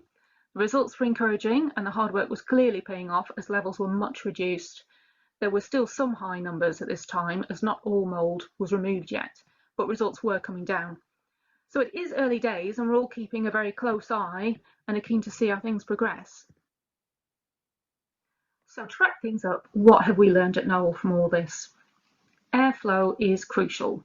The King's Room has been made so much more protected in most respects, but a reduction in airflow inevitably causes challenges. So it's now the sort of space that must be monitored closely and frequently, though we hope that with a new dehumidifier, we can be much more hands-off with a collection. Keeping the space open to visitors was a challenge. I think we would have had more success at preventing the mould from returning had we been able to close the space, as we could have had more people working on it at any one time, but that's just too disruptive in terms of presentation, so we were quite restricted by that. What we can't be sure of in all of this is what other factors may have been at play. What about COVID and lockdown, when very little could be done in terms of collections care? Is climate change a factor? Will we see more mould growth or moulds at lower RH in future? At Knoll, certainly we didn't see particularly high RH in the King's Room, and that didn't seem to slow down or stop the mould. But for now, at Knoll, we continue to monitor, and time will tell if the changes we've made to the space are sufficient to prevent this happening again.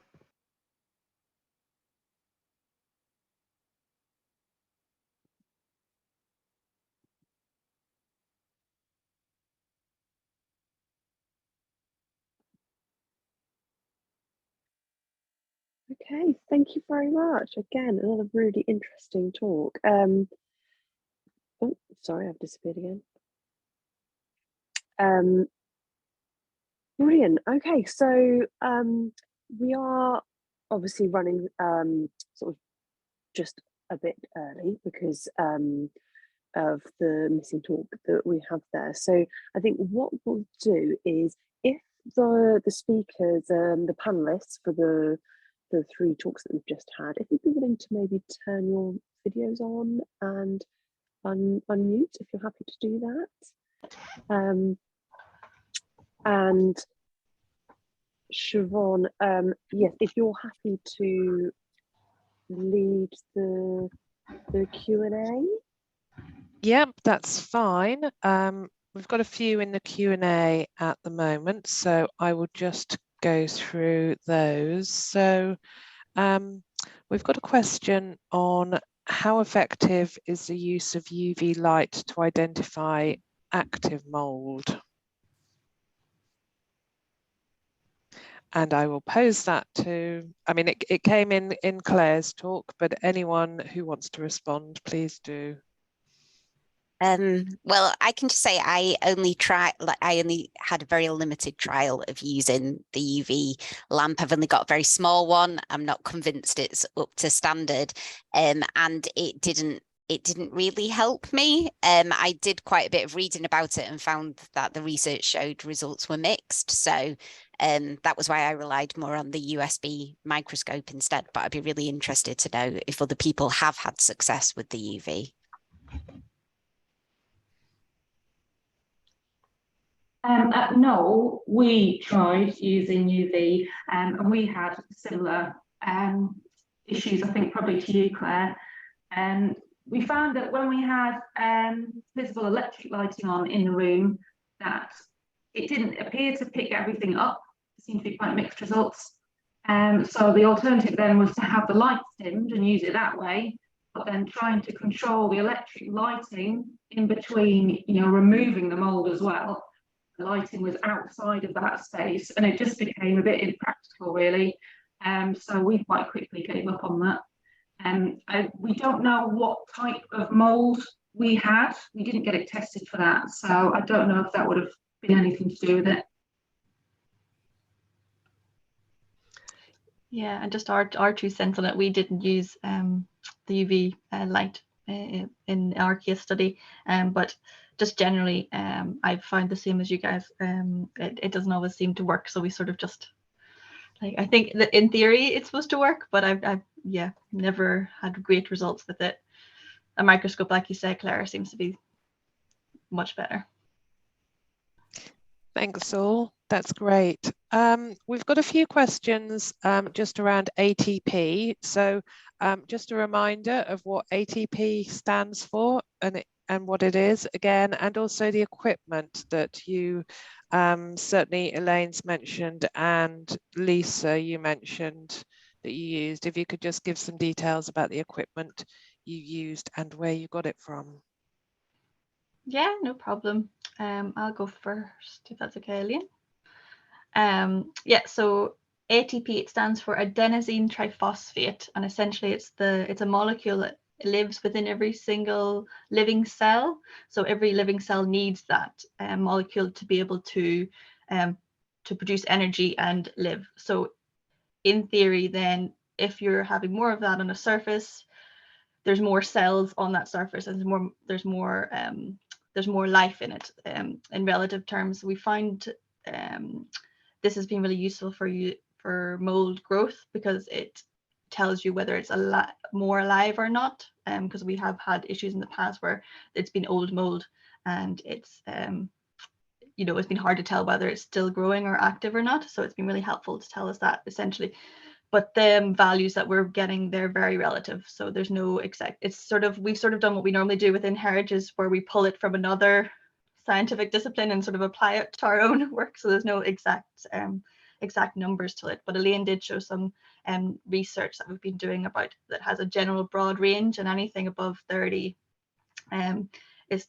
shows microbial activity. But the thing about it is, it could be other microbial or other organic substances on the surface, so we have to be aware of that as well. So we do still use it as a very relative technique, so it's not an exact science, but it has been proved useful. And where we get the device is called a luminometer. So it is used within the food hygiene world. So you can get it from lots of online companies. I think we got it from I can't remember who we got it from, but it was just an online just an online company that sells to other pharmaceuticals and food industries. So that's where we got. I think it costs about £1,000, but it's and then you get to buy the swabs as well. So there's it comes with a wet swab that reacts as well. So we don't use that on the surface, as Elaine was saying. We actually use a dry swab to swab the surface of our objects, and then put that in to the swab with the wet reagent, and then that is able to be used to give us that relative number of activity, shall we say. So it's been useful. Great, Thank you, Lisa. That's really useful. A question here from Melissa for Elaine. So in your talk, Elaine, you mentioned climate change and mould growth happening at a lower RH. So do you think the new wider parameters are going to be enough to prevent the mould? I suppose that's a burning question. Yeah, well, I certainly hope so. Time will tell, really. Certainly when we were working in the King's Room, we didn't really see it. As we brought the RH down, we got it into the high 40s on some occasions, I think I mentioned, and we didn't really see the mould growth slow down, which we would have hoped to have seen. But with the dehumidifier, it will be trying to achieve a lower RH at all times in that environment, lower than what the radiators would have ensured. And I think also with the dehumidifier, it should ensure better air movement in the space than the radiators were doing as well. So we have to wait and see, unfortunately. I'm just hopeful that it will do the job.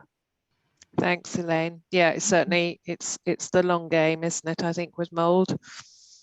Another question to all panelists. So does anyone have any comments on how their treatment programs would have been different if they had black mould rather than white mould?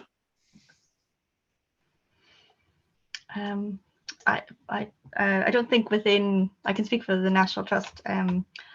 I don't think our program would have been different depending on the species of mould. I think we generally just treat it all as the same. The way in which we clean off isn't different depending on the species of mould. We find that just over the years that all mould, the species of it doesn't seem to change and how we change it. And there is so much detail in species identification, and it's so difficult to actually get the right one without being an expert, that it seemed to be that, being pragmatic about it, it seemed to be that it was holding us up on actually getting the cleaning done. So what we tend to do is just put on, advise that, that all the PPE is worn and you just get on with it, really, because it's so detailed, so difficult trying to get the exact species and trying to determine each species and the science behind what relative humidity it grows at and things like that. The theory there is that different mould species do grow at different relative humidities, but it's so difficult to know. And I wonder whether the question is around, the sort of health and safety aspect. It was from Helen Smith. So yes, whether the black mould is considered riskier, but I mean, PPE is required, I guess, for any mould. I don't know, Helen, if you've got any more comments about that. I will carry on going through the Q&A anyway and see if anything else comes up. So, again, a question to all of the panelists. Your thoughts, please, on the alcohol IMS treatment. Recent research has suggested it's not effective for long-term treatment of mould. But it does, it does seem to have been effective as part of the treatment, certainly at Knoll and Castle Ward. So again, if any thoughts on the effectiveness of doing that? And see, for Knoll, I think what we found was when we would treat the affected area with the IMS, we didn't find it grow back in that area. So we did get another round of mould, but the mould had appeared in a new area. We weren't seeing it where we had applied the ethanol. So for us, that seemed to suggest that it was doing its job. Yeah, I'd say for Castle Ward as well, with similar situation, we used it in more sort of firm, not budging mould that wouldn't be lifted with the usual brushing. We didn't get a grow back within that sort of phase of mould at Castle Ward, but it's something that we look at and are very aware of. We were very aware of it at the time, that it wasn't going to be a quick fix. And I think the only way to go is just to really keep your RH and T at a very steady low level. Thank you. We've got a couple of questions for Castle Ward around the dehumidifier, the large, what was the capacity for the large industrial one that you used, and details of that. I don't know if you have that to hand. If not, post it in the chat. Yeah, funny enough, I was looking at buying one a couple of weeks ago. So it's the Woods industrial dehumidifier. We have 3 at the moment, one on its way and another one coming, but they're the SW75 range. So the number range is the literage. So you can get a 38, a 42, a 59 and a 75. Our rooms are big, they're tall, and they're show spaces as well. So we went for a bigger tank to suck up all the moisture. And what we found, funnily enough, we were hoping that we'd only have to empty them once a week or so. That was what Lisa was advising at the time. But we were emptying them probably every day, I would say. And then after a year of constant, using these industrial machines, it actually calmed down, and it's now a once a week, once in a 2-week emptying, which shows that this is such a long game with these rooms, and they're so big, and there's so much, in terms of the different textiles and materials within the room, and then you're adding people in as well. So it's something that has to be constantly monitored, and then you have to adjust to it as well, because it's it's a tourist destination. That's great, thank you.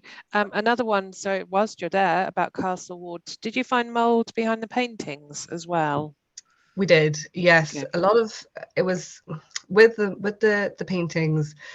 There was historic mould, so there was that. I think was primarily to them not being cleaned, not being taken down, so it was dust related. In the library,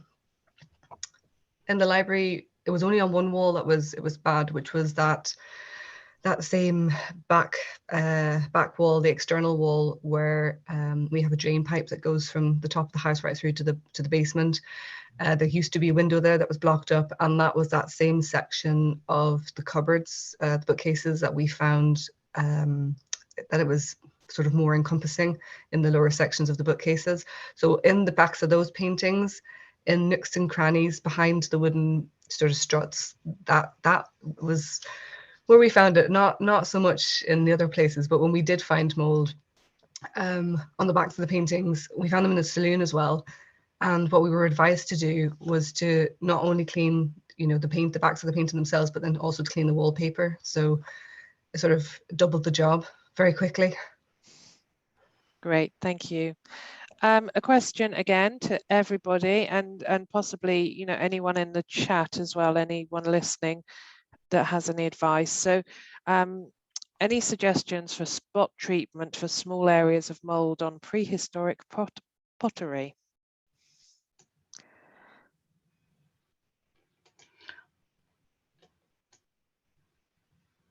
If anyone listening has any recommendations for Robert, then yeah, sorry Lisa, was that you?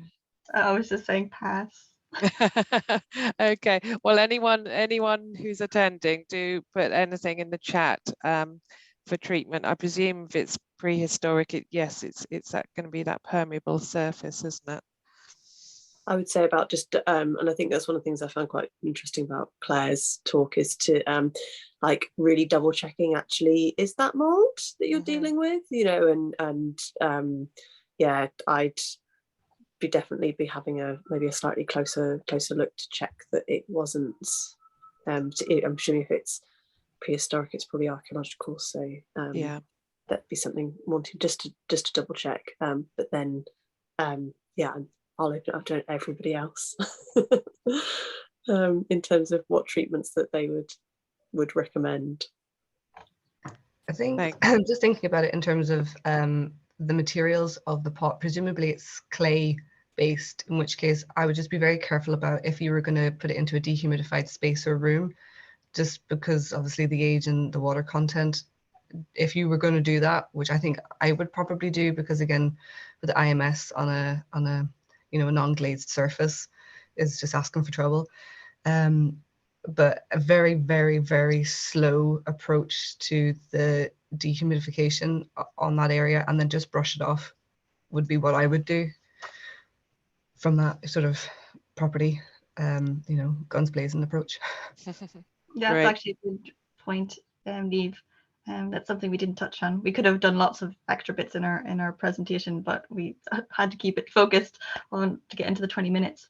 But something also we're recommending is before cleaning off the mold spores, we've been finding that mold itself seems to be harder to clean off if it's still active and growing. So what we've sort of put into our recommendations is that you try and dry out the mold first, so bring the environment down to below 65, ideally around 50-55%, and that seems to, you know, kill the mold on the surface. So any of them tendrils and hyphae that have been growing through and sort of embedding itself in the object, that sort of dries up and then makes it much easier just to use a HEPA filtered vacuum and a brush to brush it in. So that seems to be working quite well.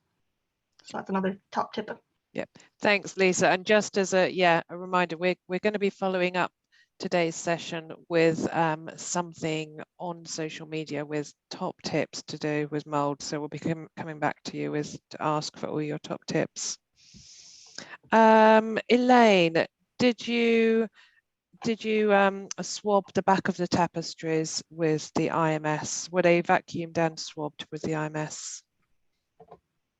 We didn't actually know. We inspected the backs of the tapestries and we couldn't find any instances of mould at the back. So we were just working from the decorative front side of all the tapestries. Great, thank you. And there's a comment in the chat about the pottery. So from Kirsty Bell saying, if it is mould, IMS seems reasonable. Low fired is more vulnerable from handling, being friable than the solvent, and we don't worry so much about RH. Moving on to questions, they're coming through. So Laura Breyer, in our library archive rooms, we have a recurring mould problem. We're hindered by outside walls and restrictive airflow. We open the doors for circulation and clean with a HEPA filter. We also have dehumidifiers. Any further advice? And I mean, hopefully, Laura, these talks have been helpful, because from what we've heard from both Knoll and Castle Ward, it is the long game. So it requires considerable amount of work over several years, really. Any other tips though, Lisa? It sounds like you are going through the main things of looking at the environment and cleaning off. I just suggest that you just think about that the Venn diagram that I showed in my presentation. I always think if there's a problem, it's always good to break it down into them three sections and see look at it that way. It sounds like you've got the environment with the dehumidifier, so if you just keep monitoring and make sure that that stays within the recommended range, which we think is below 65, and then continuous cleaning. If anything, we've found both at Castle Ward and Knoll, it's that it is, it's just like you said, Siobhan, it's a long game, so it is sometimes takes a long time to get back on top of it. If the mold has got, if it's got established, it does take a lot of cleaning and a lot of work, unfortunately, to get on top of it. Great, thank you. An interesting one here for you all. How did you handle communicating transparently to volunteers and non-collection specialist staff about the mould infestations, the risks to them and the potential causes and actions to be taken? And how much do you rely on and encourage these staff as being the eyes and ears on the collection to flag potentially mouldy objects? Shall we go to, we've got two National Trust and a museum, so I don't know. Claire, did you want to go first? Yeah, I can do. So we've started a programme of sort of collections care and hazards training, actually, that all our kind of members of staff and volunteers are encouraged to attend and have access to. I think that in terms of these objects, a lot of the ones, not all of the ones I talked about in my presentation, but a number of them I've come across while I'm working on this project, which is about disposal. So we already have in mind that the kind of comms strategy and the need to be very clear and transparent about what's happening at the museum and why objects may potentially be transferred to other homes. And so I would say the kind of issue of mould is another part of that. And similarly, if we're communicating about pests as well, and it's about making visible a lot of the things that previously may have been kind of not as visible to visitors, audiences, volunteers, but also sharing kind of normalizing the fact that actually if you are in a historic building and, you know, in the northwest of England, as we are, you are going to struggle with the RH, and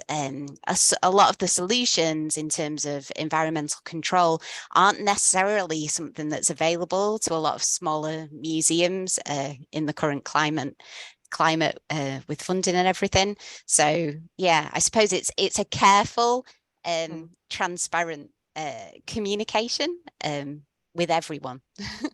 Yeah, and thank you. And from Knoll and Castle Ward, how did you? I know in Trust we work with lots of volunteers all the time. Yes, how we dealt with it at Castle Ward, there was a bit of a panic initially, and I think that more so came from the higher levels of management within the property, because they didn't understand it, like you say, trying to explain it to a layman's terms essentially about, you know, the effect it's going to have, essentially the effect it's going to have on the offer. And we were, you know, coming quite quickly up to when the house should be opened. But we were quite, with our staff and volunteers, we were very open. We explained what the problem was and that we needed more help. So what we found was that, yes, explaining what the problem was, showing people what the situation was and what the solutions, there were, you know, a couple of solutions, what they could be and what they could do to help us, was great. We had teams within Castle Ward itself and within the property portfolio that got pulled together and came to help us, you know, to blast out different rooms, or, you know, to do sort of drying out or sealing up. You know, and people were quite happy to do that. Volunteers who had always wanted that really hardcore conservation experience were really getting on board. And it was something that we went out with quite proudly after a while to say, you know, we have a project at Castle Ward that we are trying to, you know, banish the mould, and, you know, do you want to be a part of this team? Is, you know, close knit and it's intense. And we did get quite a few people. We got, you know, we managed to get people from other departments and kept those people in our conservation team. So it was a great sort of stealing opportunity as well. And then we also went out regionally with comms to say, you know, hands open, we have a problem here and we're going to need more staff to help us, because, you know, while you're trying to do just conservation, as anyone who works at the National Trust will know, that's just not how it works. You know, you're still trying to do VE, you're still looking at visitor numbers, you're still trying to spend budgets and things. So it was trying to get just staff to replenish, our staff to have a break, to not just be in a sweaty hazmat suit for days on end. So we managed to get groups that came from the Argary, from Mount Stewart, from Fermanagh, and it was brilliant because we were, you know, they were giving us advice and experience, and then we were giving them experience as well of something that, you know, I know that a couple of houses have had to deal with, and people have contacted us, you know, quite openly and happily to say, you know, oh, how did you do that?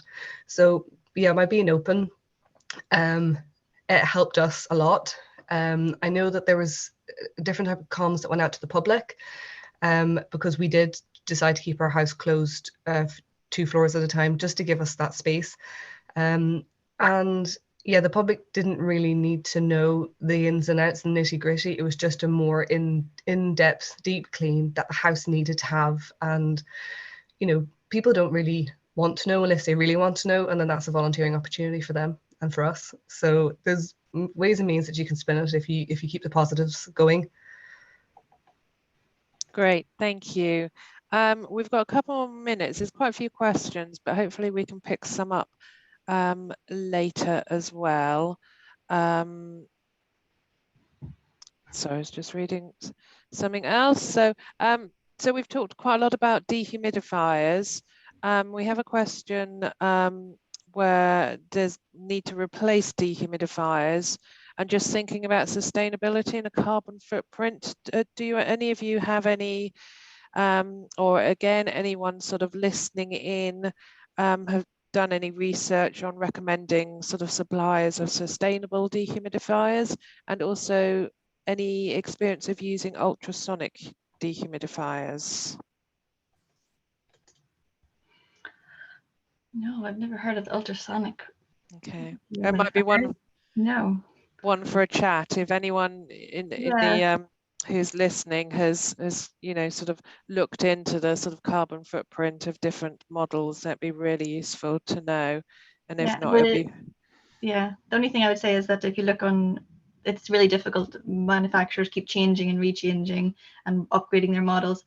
And the only thing I would suggest is that you look into the spec sheet. So when you go onto a website, if you look onto the specification, the spec sheets for most of them will have a thing about how much power consumption and CO or carbon footprint they have nowadays. Okay, thank you. A couple of sort of more health and safety and equipment sort of ones. So when you were doing the deep clean, did you reuse your hazmat suits during the cleaning period? And also, do you have agreed levels of exposure when working in and around mould, and how you manage, that exposure? At Castle Ward, we wouldn't let anybody in a hazmat suit and full get up for longer than an hour. It's very hot, as we all know now, for masks. You're wearing your own clothes. The rooms are sealed. There's no air circulation. There's no cool breeze on your face. So that environment was uncomfortable for people. And of course, you're getting into quite tight and difficult, lying under beds or reaching into the back of a cupboard and stuff like that. So you're sort of doing Pilates at the same time. And so an hour max is what we would suggest and what our ORPB suggested. The FFP3 masks shouldn't be worn any longer continuously for 3 weeks. I'm trying to think, the hazmat suits, what we found was that we were sort of ripping through the bottom sections of them, through putting them on and off and sort of shuffling about on the floor. So they sort of have their own life journey within a mould room, to be, not to be too blunt about it. But yeah, you wouldn't carry a hazmat from one space to the next space just for contamination purposes anyway. So 3 weeks, if you're within the same space, I think is probably more than enough for any piece of PPE. Great, thank you. Right, I think we've still got a few questions, but we might be able to pick them up later. But I think just to give everyone a break, it's 3 o'clock. So so I think if we all take a break now and be back, Kaylee, by 3:15, ready to start again? Yes, 3:15, yes. And if the obviously the panelists that we've had from those recent talks, if you guys are willing to stick around until the end to pick up on any other questions, then that would be fantastic. If you do have to head off, if you're willing to share email addresses for people to contact you, if you can pop them in the chat, that would be amazing. Would it be helpful if we typed our answers into the chat? I think you can do that with the Q&A as a panelist. Would that be helpful to save time? That would be helpful, Lisa, because there's a couple around sort of equipment and specific things. So if you can see them, do put them in. And thank you so much. Those were really, really fascinating talks. And I think the number of questions reflects that. So that's brilliant. Thank you. Yeah, absolutely brilliant. Yes, right. Everybody go have a cup of tea, have biscuits, and come back at 3:15, and we will see you guys then.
So hello everyone.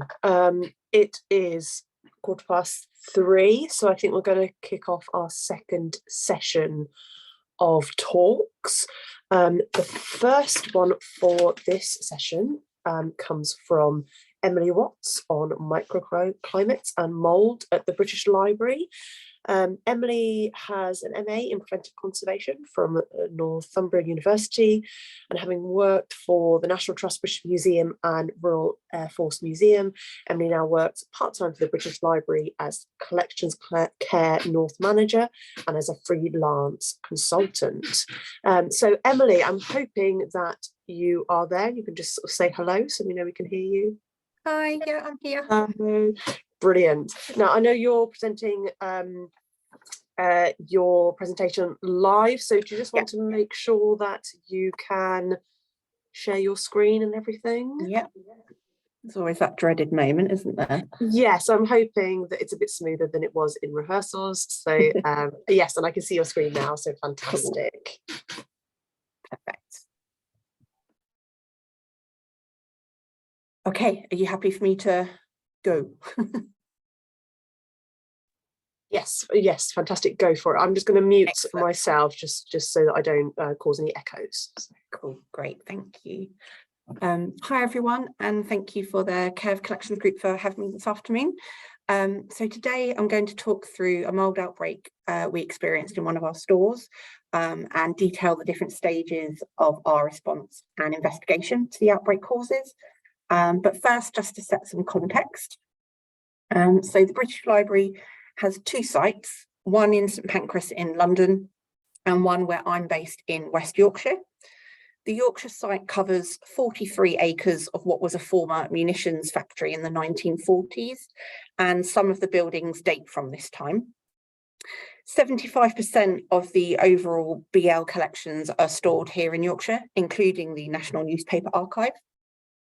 We currently have 8 collection storage buildings in total, 2 of which are high density, low oxygen automated stores and 6 standard store buildings. 3 of the stores are built to the PD 5454 standard as was. Building 23, which is in the northern corner of the site, which I've just highlighted with the yellow circle, is where our mould outbreak occurred. It was built in the early 1980s, before there were any British standards on the specification of buildings for storage of library and archive collections. It has 2 floors, which are split into 3 compartments. Part of the collection affected by the mould outbreak was the British Library On Demand collection, which is the document supply service from the British Library. And Building 23 houses the non-current monograph section of this collection. British Library On Demand collection items are purchased specifically for the document supply purpose, in addition to our legal deposit collection and curated collections. And the document supply service provides remote access to millions of items. It was initially launched in 1962 as the National Lending Library with a focus on STEM, so science, technology, engineering and medicine. And at its peak in the mid to late 90s, 4 million requests were received a year. Users include other libraries around the UK, higher education institutions, private and commercial customers across the UK and internationally. So, our mould outbreak. Back in January 2020, the first day back on site after the Christmas break, we received an email alerting us to suspected mould in Building 23. And it turns out what looked like mould was indeed mould, and lots of it. All of the images of books that you'll see in today's presentation are from the 2020 mould outbreak as well.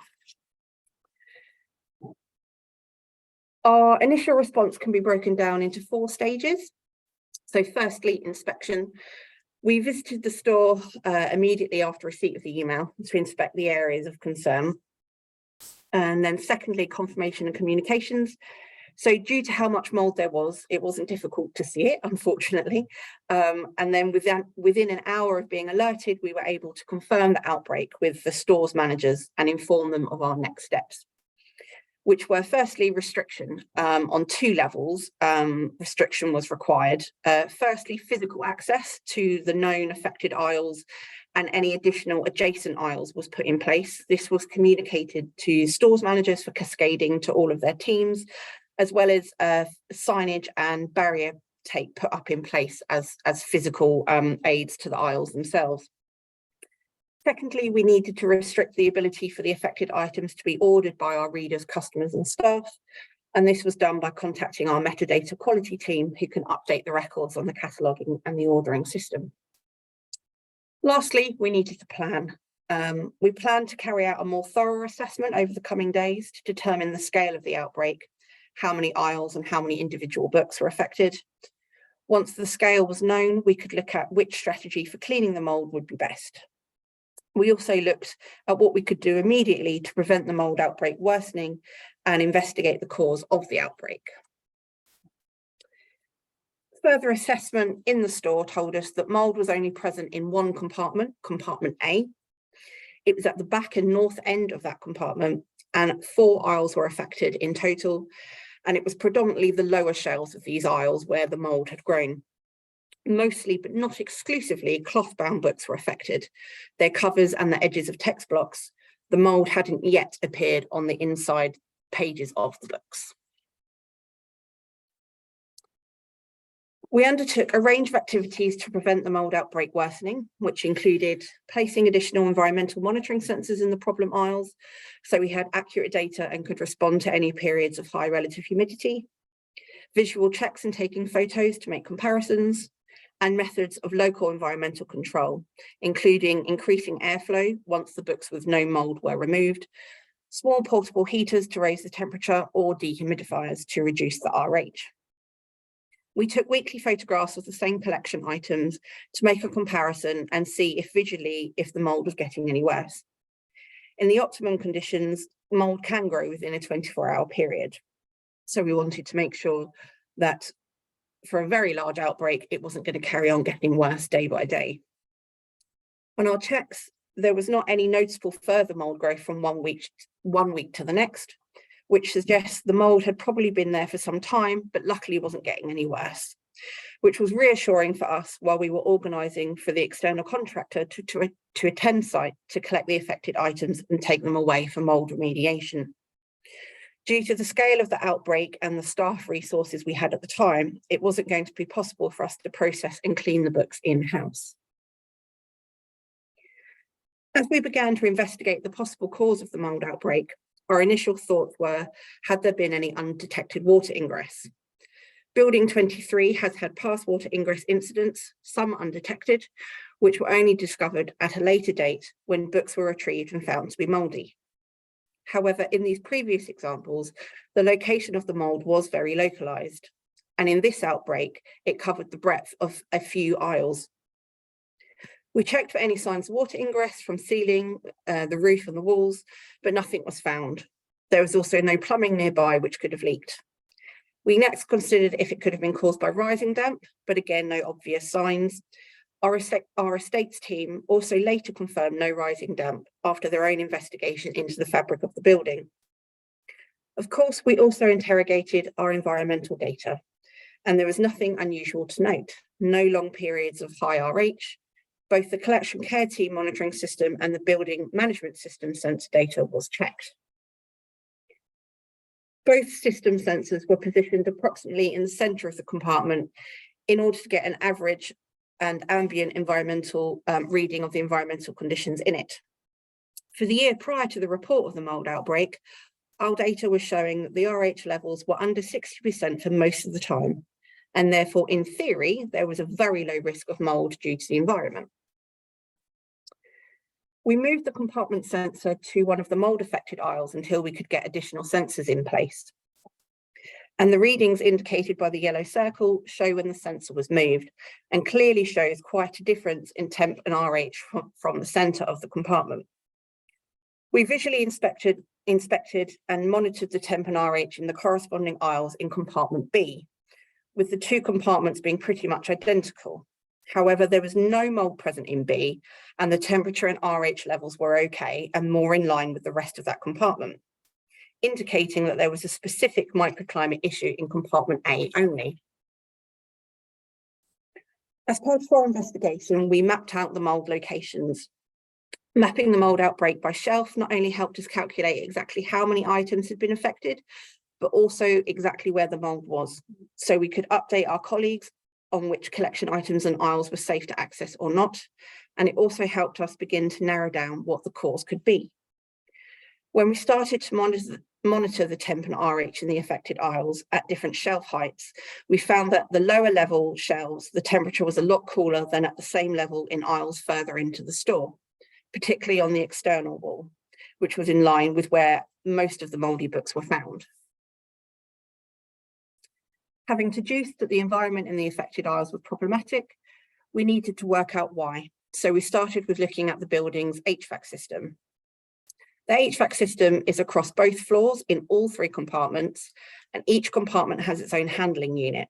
Their air intake is warmed air blown in around the perimeter of the ground floor, which is then sucked up through grills in the ground floor ceiling, first floor, and then is taken out through vents on the first floor.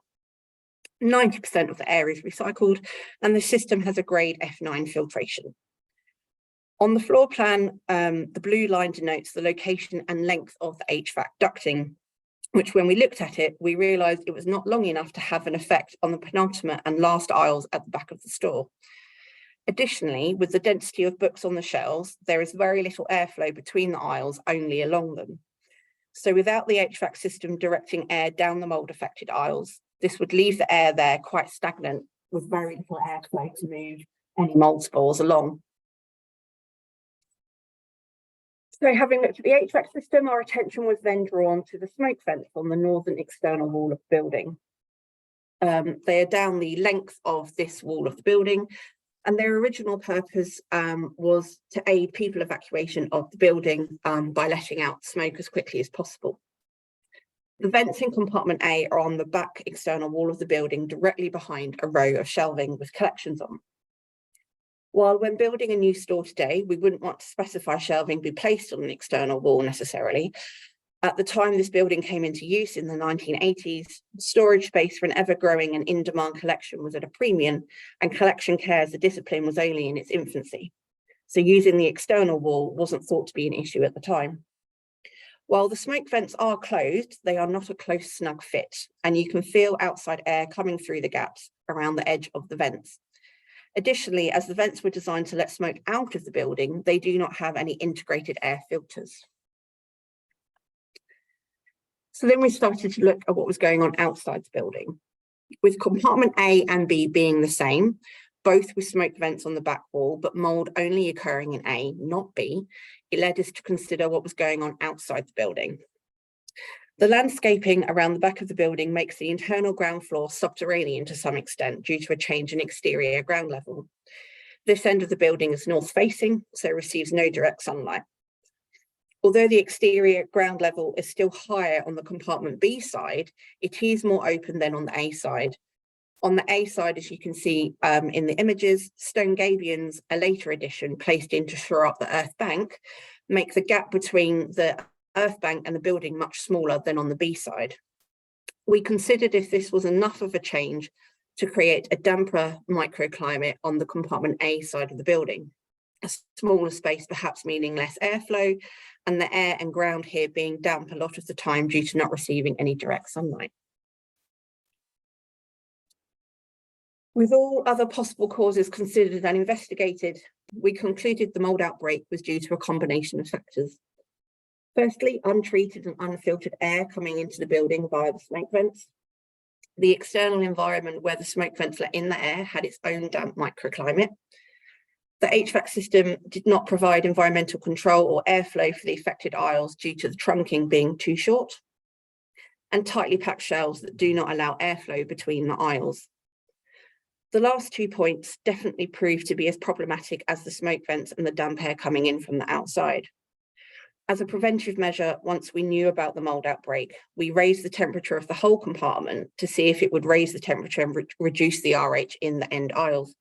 However, due to the short trunking and the density of the shelves, which were effectively a wall of books, It had no noticeable impact on the environment of the mould affected aisles. Our longer term response involved several actions, beginning with the HVAC system, which was extended to cover the back 2 aisles of the compartment, providing closer environmental control and airflow. This was extended in both compartments A and B, even though we hadn't had a mould outbreak in B. Tubular electric heaters with ceramic elements with their own thermostats were placed at a low level behind the shelving on the external wall between the smoke vents in order to warm the air at the lower shelf levels. The smoke vents themselves were also insulated to reduce as much air intake as possible. The insulation solution was agreed after an external fire and buildings consultant risk assessed the need for the smoke vents. The outcome being they would not be used for people's safety now, only to clear the building of smoke and fumes once a fire had been extinguished. Ongoing additional environmental monitoring also takes place in the affected aisles, both visual spot checks taking place in periods of high RH and when we expect that at seasonal times of the year. To date, the environment in these aisles has been much improved with temperature RH levels within the desired parameters and no further mould outbreaks. For a while after the initial outbreak, we did still find some mouldy books during our spot checks, but we believe these were part of the original outbreak, but were slightly less mouldy at the time and so had initially gone unnoticed. It shouldn't be underestimated what resources may need to be involved in dealing with the mould outbreak. On this occasion, for us, it involved 5 separate departments of the library and 2 external companies. This was over the course of 2 years, from the initial response through the investigation and remedial actions to prevent the microclimate happening again.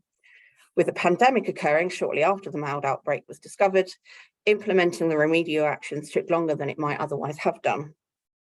While some departments were only involved for a short time for one task, for example, like our finance team to procure the services of the external remediation company, others, particularly collection care and estates, were involved for across the whole 2 years with multiple people for each stage of the response. The mould outbreak essentially became an unplanned and therefore not resourced project that we all had to respond to and work on top of our business as usual activities and existing project work.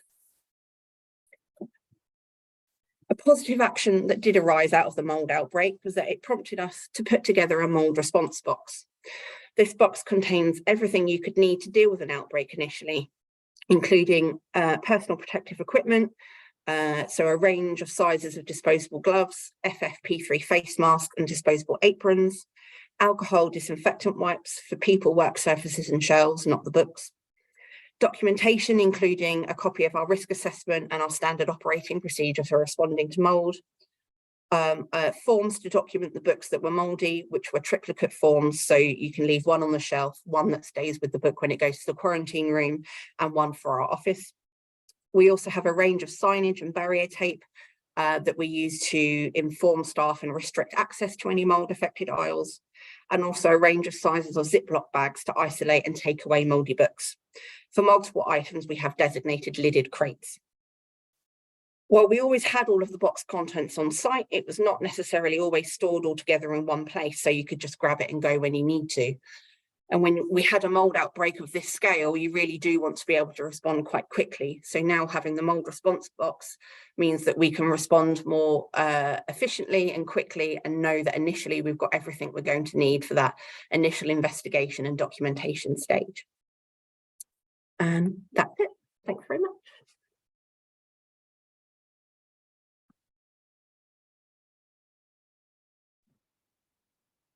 Thank you so much, Emily. That was really interesting. I love the mould response box. And I'm sure, like other people, I want a full list of exactly everything that you had in there as well. And yeah, we can provide that. Yeah, there's I think I'll definitely be rewatching and pausing that slide several times. So fantastic, thank you very much. So next up we have Natalie Mitchell, who's going to be talking to us about how mould affects independent museums. Natalie is a graduate of UCL and Westdean College and has worked at the British Museum, Glasgow Live and AOC Archaeology. Within the last year, Natalie has become the conservator at the Powell Cotton Museum in Kent.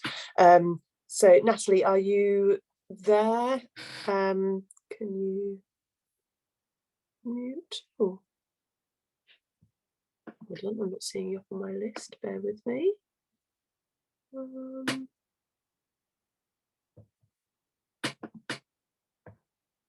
Seem to have disappeared. Bear with me a second. Sorry, apologies, Natalie. I didn't have you as a panelist. Hopefully that should be remedied now.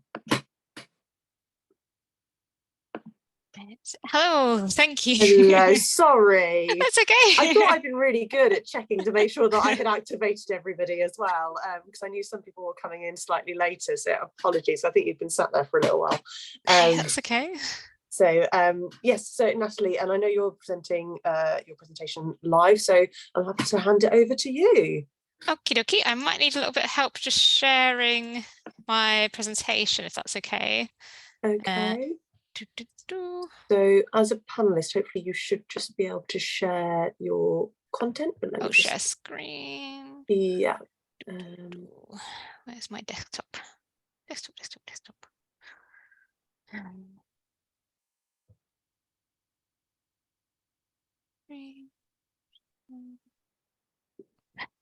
Yeah, lovely. Although we can see your emails. But yes, okay, there we go. You can do them if you like. Yeah, there seems to be a lot in there. Happy to share them. I'll leave it to you. Right, 1 second. From beginning. Right, can everybody see this? Can you see it? Yes, we can see that. Oh, it's got your notes actually on there. Oh, yeah. How do I get rid of that? So if you, I think you might just have to exit out a second.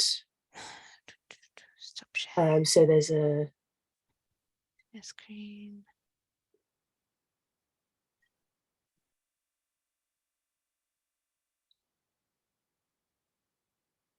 And I think it's just making sure that you select just the slideshow.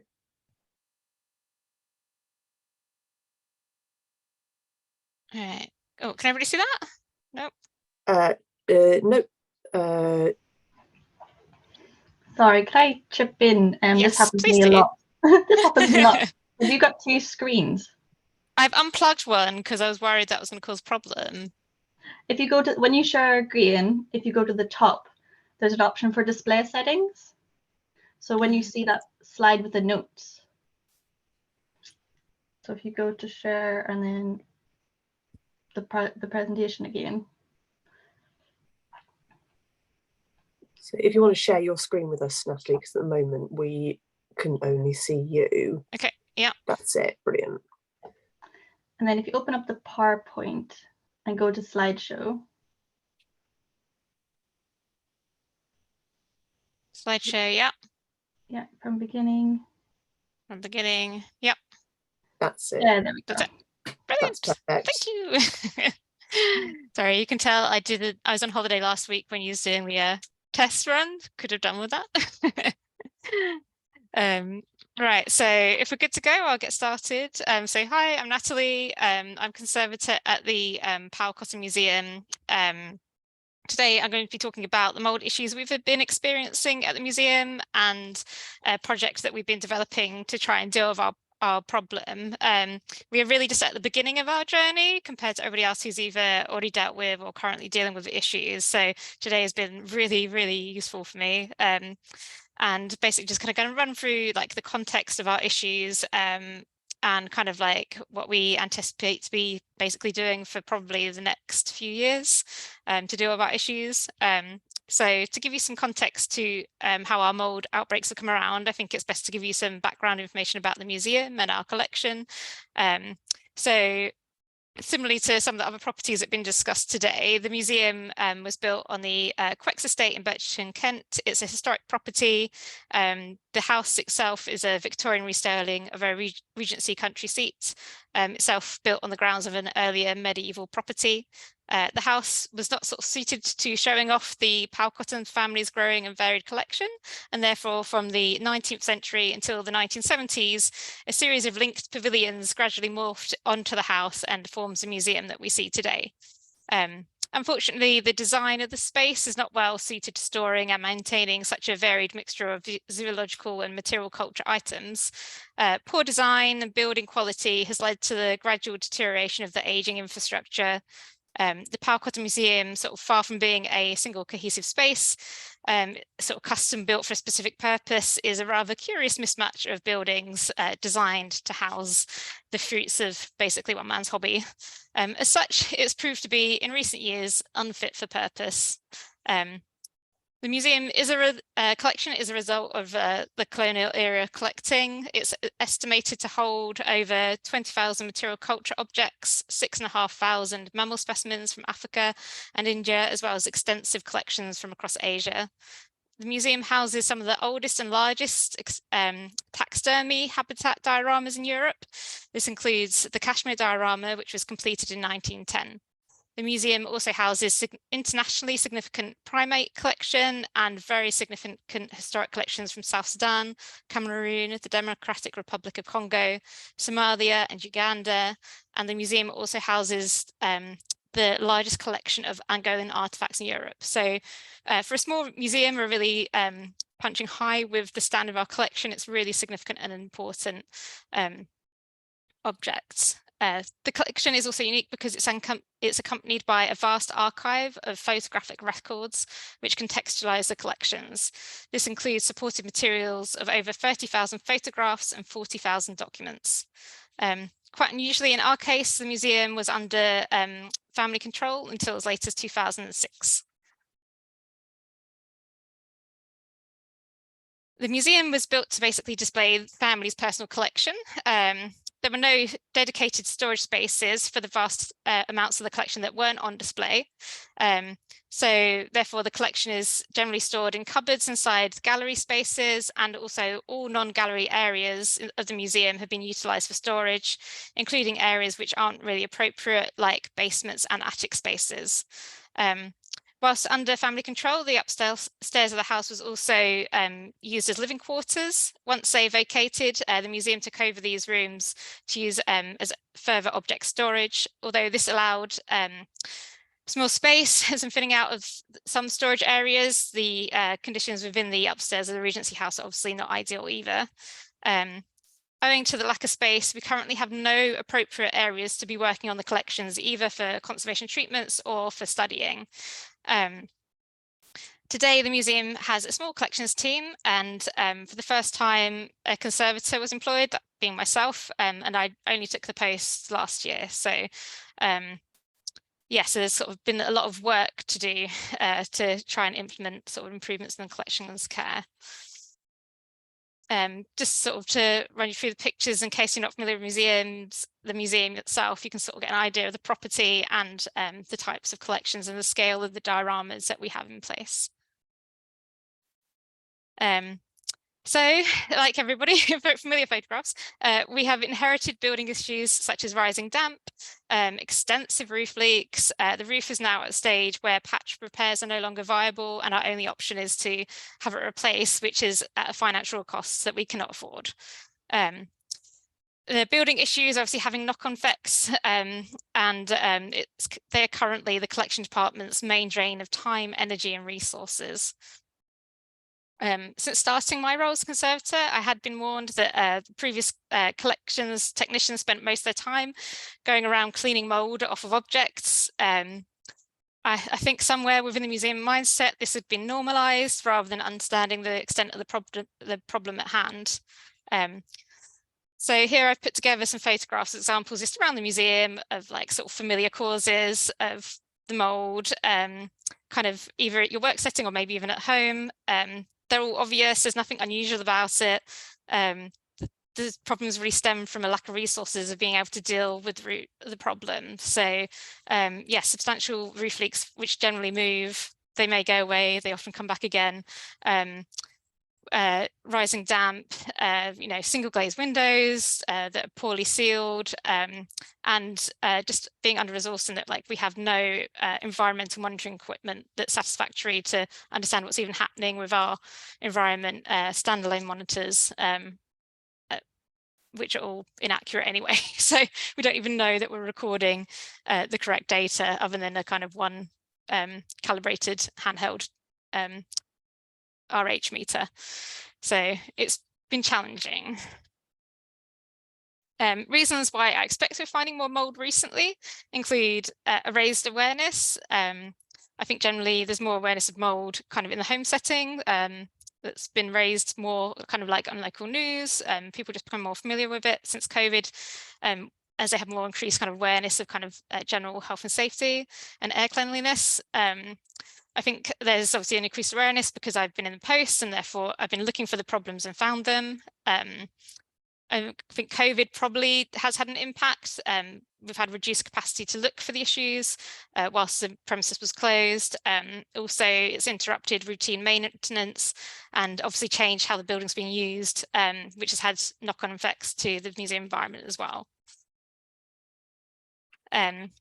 So, like I said, a lot of our time is spent on just kind of firefighting. An image on the left is sort of catching a roof leak that's above one of our dioramas. The leak goes directly into the diorama. So we have to, every day, we have to check on this and change the absorbent padding. It's costing us a lot of money as well in time and resources. Have started to find mould spots on some of the taxidermy in the diorama beneath.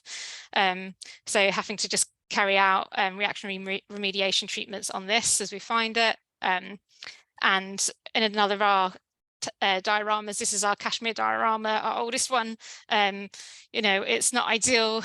We have roof leaks coming directly into this one, and we're having to slowly cover more and more of the taxidermy to try and protect it from roof leaks water coming through the ceiling. And also, it's just historically always had a problem with mould.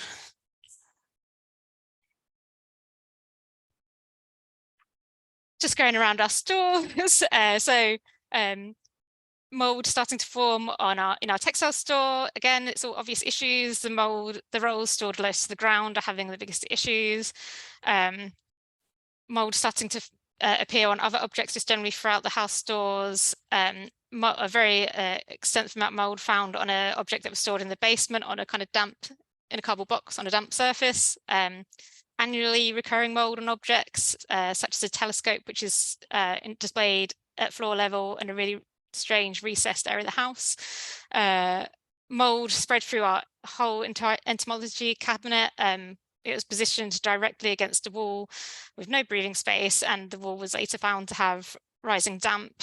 And we're just kind of stuck in a cycle of quarantine and cleaning mould affected objects. So we kind of got to a tipping point basically, where we had no space to deal with anything and no resources to deal with it either.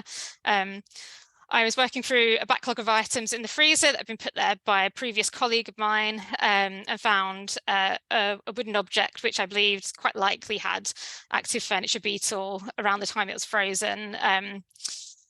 I went to check for pests in the area which I knew it had been stored in, when I found that actually swathes of the storage areas appeared to have mould over them.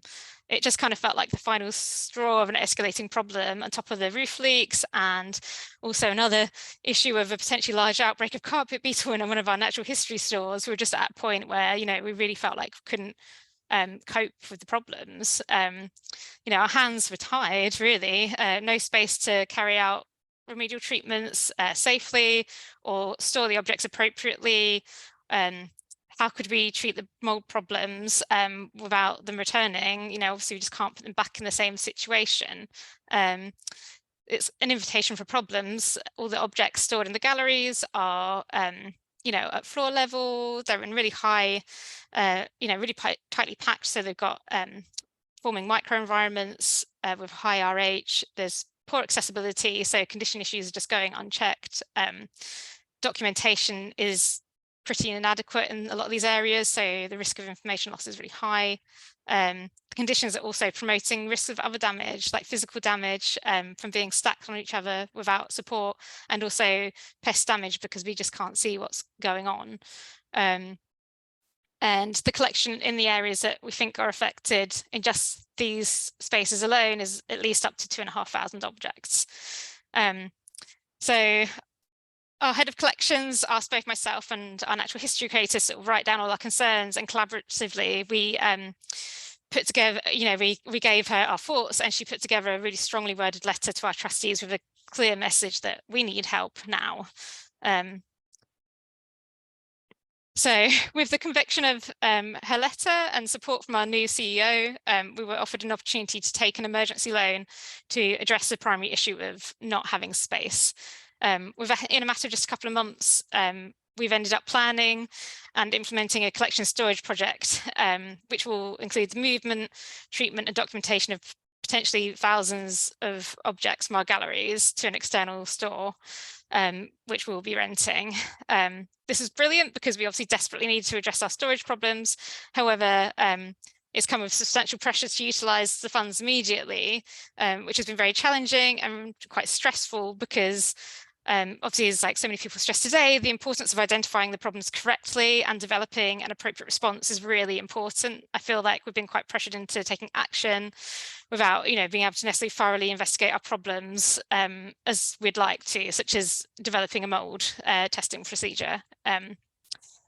For speed, we've had some basic air testing and mould testing carried out by a current contracted company that we've used for air testing in the past. They're quite familiar with our premises, which is really useful. We just kind of wanted to establish whether the mould was active and what the sort of levels of colony forming units were. That's as much as they could provide with their services, basically, and kind of what we could afford to pay for at the time. The tests found that the mould was not active. However, whilst I wasn't, I've only just sort of fairly recently started, it's thought that the problems weren't there in the previous year. So we kind of got a rough idea of timescale, possibly, of when it occurred. Know that the gallery spaces regularly reach at least sort of kind of 70% relative humidity within the ship model case, which you can see down the far end. Putting the RH monitor in there, like that goes up very high on a regular basis. So the same can be said for the cases as well. We know it's kind of plenty. It's an adequate enough environment for any mold stores to be reactivated and the problem to occur again. The mold testing was useful, but in a sense, it also kind of had the potential to undermine the seriousness of the collections issues we'd been trying to convey. In the meantime, whilst trying to kind of get our heads around the actual issue, we've been having to make headway with using most of the opportunity we've been provided of getting the storage space we needed to move everything and get the work done. So within a matter of just like a few months, really, we've been given the green light and been sort of knocking through the tasks as best we can whilst carrying out the rest of our duties. So sort of trying to make sure we're carrying out due diligence, meeting with peers and specialists from other institutions to kind of learn from people's experiences. This has really helped shape and support our own plans kind of to our unique situation. And obviously that's ongoing. We've secured a storage premises, which will allow objects to be moved from the affected areas. We've sort of developed and improved some of our current spaces for mould remediation, sort of documentation, packing. These setups are somewhat temporary in nature, but we hope this initial investment will allow them to be further developed to a suitable standard for more permanent use in the future. We've worked interdepartmentally to organise staffing requirements for the project due to the amount of time required to work through like cleaning, documentation and packing of the objects. We obviously will need to utilise staff outside the collections team. identified training requirements and put together a training program for all participants, prepared aspects of documentation that will be required.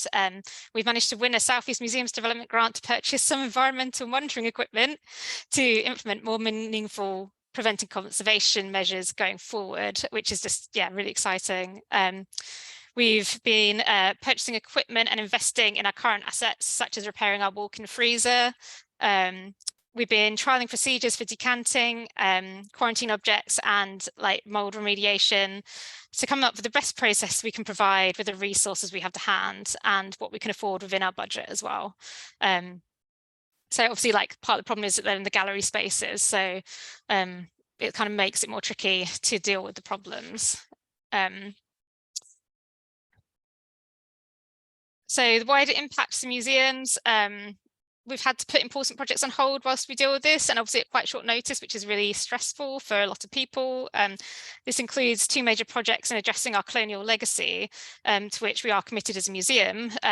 These are colonial critters, which is reinterpretation of our natural history dioramas, and decolonisation and practice, which is an Art Council England funded project to work with community partners of African heritage to redisplay and reinterpret artifacts from Eastern Africa, acknowledging and giving a voice to East African communities of origin. So it's just really, you know, like, the weight of the decision and what we're doing is really sits heavily on everyone, because we know that we're prioritising collections care, but it comes at a cost to other really important aspects of the work that the museum's doing.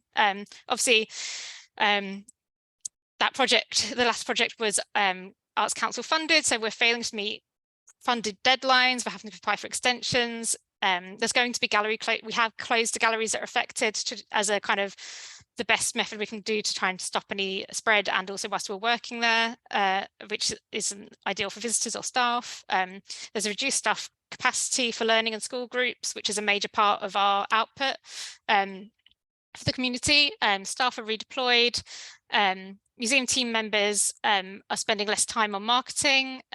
There's strain put on interdepartmental relationships, because obviously other people's projects are going on hold for this one. We're drawing down on emergency finances, and you know, ongoing struggle to implement basic collections care, which pretty much doesn't exist, and we're still trying to put into place whilst we're dealing with this problem. You know, spinning plates comes to mind, and then just like the legacy of mold spores on objects and the ongoing care. So it's just, yeah, it's been really heavy going, and we're trying to cover as much things as we can whilst we've got this opportunity presented to us, which I think nobody in the team ever thought was going to happen. So how can small museums kind of respond to a crisis? And honestly, I'm not sure that any of us can really respond as effectively as we like. Probably goes for all institutions, no matter what size. You know, whilst we're trying to work through our issues, I think we're very vulnerable to a disaster, and I'm really anxious about any large scale issues like a mold or pest outbreak, a new mold or pest outbreak in any of our dioramas. Would just be, you know, a disaster. We often have to pick collections care priorities and compromise on others to the detriment of other parts of the collection, and it's just, you know, very stressful. I think it's important for conservators to what I found is to just challenge mindsets about mold outbreaks. You know, in this institution, I found sometimes there's been a feeling that the collections departments needs to prove the problem is bad as it is. You know, we're often asking, is this enough mold? Is this enough mold? Like, we sometimes find ourselves arguing against entrenched views that mold is not that bad. We've been sort of ensuring that we're now making thorough records of the problems, and the evidence of this is now being used to make future improvements, and it's actually been put into the appendix and argument for some MEND funding application to replace our roof, which we desperately need. On the whole, it's been a relief to know that we're doing something, and, you know, we're just happy to be able to try and share our experience and our resources to try and support other local museums going forward in the process. And, you know, hopefully, you know, we'll be able to respond much quicker in the future. I think talking to our head of collections, she was really, really keen that one of the most important things we're doing is just being really kind of like radically honest about the problem and not trying to sweep it under the carpet from either other colleagues or the public. You know, we're letting everybody know what the issues are. We're not looking, you know, we're not able to look after our collections properly at the moment, and we're trying to do something about it. We've got a press release on our website. All of our museum team members who are basically visitor facing have been trained and are informed of what's going on. They're able to ask us questions and tell visitors if they want to know what's happening. And I think that's probably been one of the key elements, because now that there's been a real investment in this project, even over like a really relatively short amount of time, now that everybody museum-wide has a better understanding of the problems the collections team's facing, like we're much, you know, we're being able to support each other much better. And, you know, in a small museum, I think it's really important that everybody understands what the problems are, and everybody's able to kind of able to contribute to that. So it's been yeah, that's been really it's been very positive, although, you know, obviously upsetting to see that we have more problems than perhaps we thought we did. So yeah.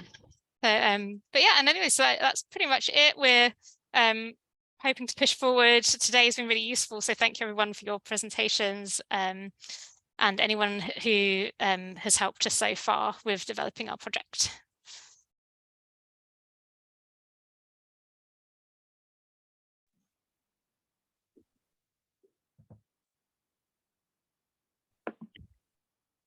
Thank you so much, Natalie. I think that I work with quite a lot of small museums, and I think that it's a very similar situation. And I have to say, I think for me, one of the things I'm taking away from what you've said is like visibility. I think visibility and communication, I think, is really important in terms of what's going on within our museums and our collections. So so that's fantastic. And would you mind just unsharing your screen for me? Yep. Yeah, and I just, yeah, Siobhan's just said, yeah, thank you for your openness and honesty. And I think that's yeah, I think it's like, you know, people always say about having talks that are about the maybe where things haven't gone quite right in conservation and how we can learn from that. And actually, I think it's a similar thing of that sometimes we need to talk a bit more about actually when things aren't going right, and how, you know, how can we deal with this. So fantastic. Next up we have Colin, who's with us, and she's going to be talking about no HVAC, no problem, a case study of mitigating mould in a historic house museum. And Colin is has archaeology experience at the Archaeological Field School on the Caribbean island of I can't pronounce that. You have to pronounce that for me, Colleen. It's Eustachius. Eustachius, thank you. And a BA in anthropology and an internship at Francis Tavern Museum, and Colin is currently the collections care officer at Historic Richmond's Town, Staten Island, New York. So thank you so much. Obviously you are very far afield, so thank you very much for joining us today. So I will, if you are happy to share your screen, and just make sure that you are all set up. Yes, let's see. This is the fun part. Here we go. Yeah,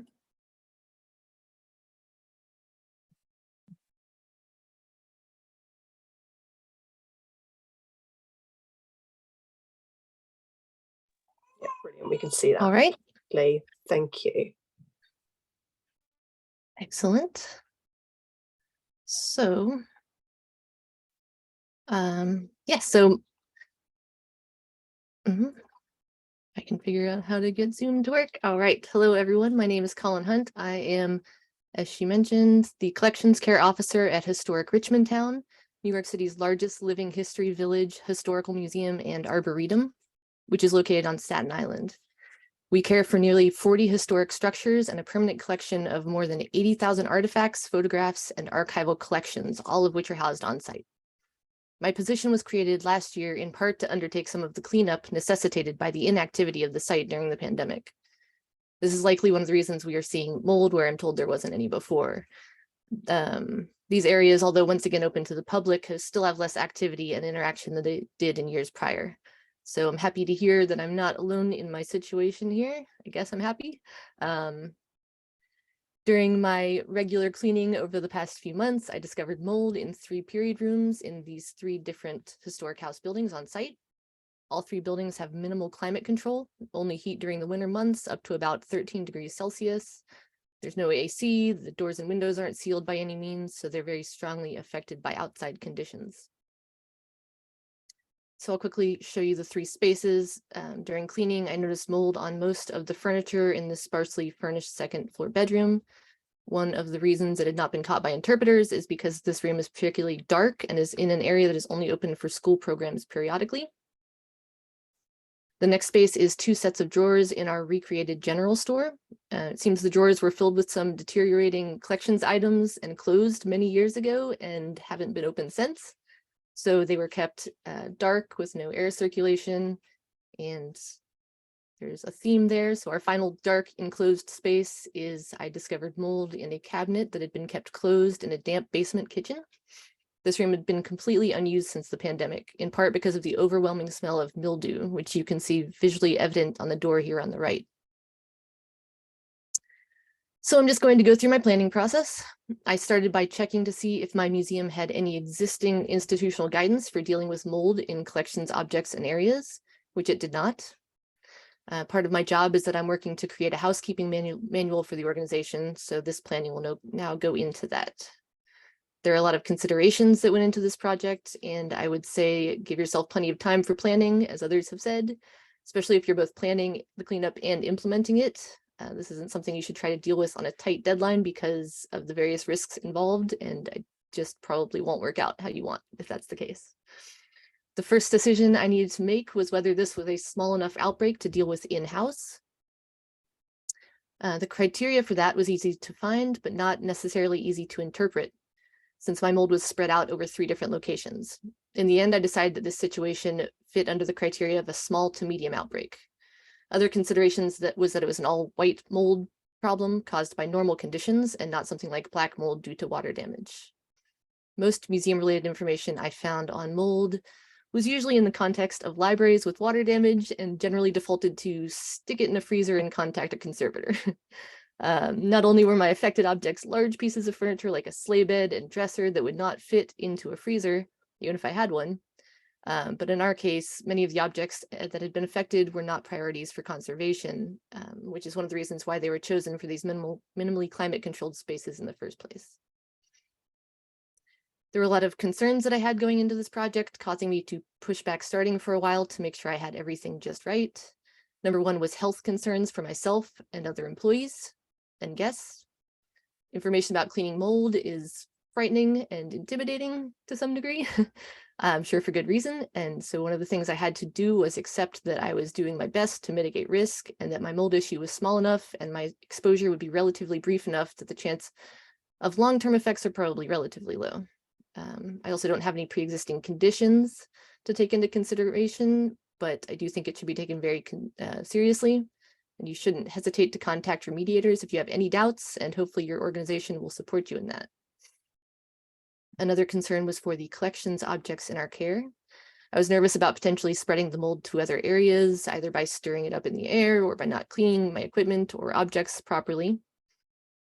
I was also worried about potentially creating a larger cost to my organization if I spread the mold or went about it incorrectly and it had to be redone. But in the end, I had to balance the fear of doing it wrong with the fear of waiting too long to do it and leaving the objects more susceptible to damage, as well as leaving an ongoing health hazard for staff and guests.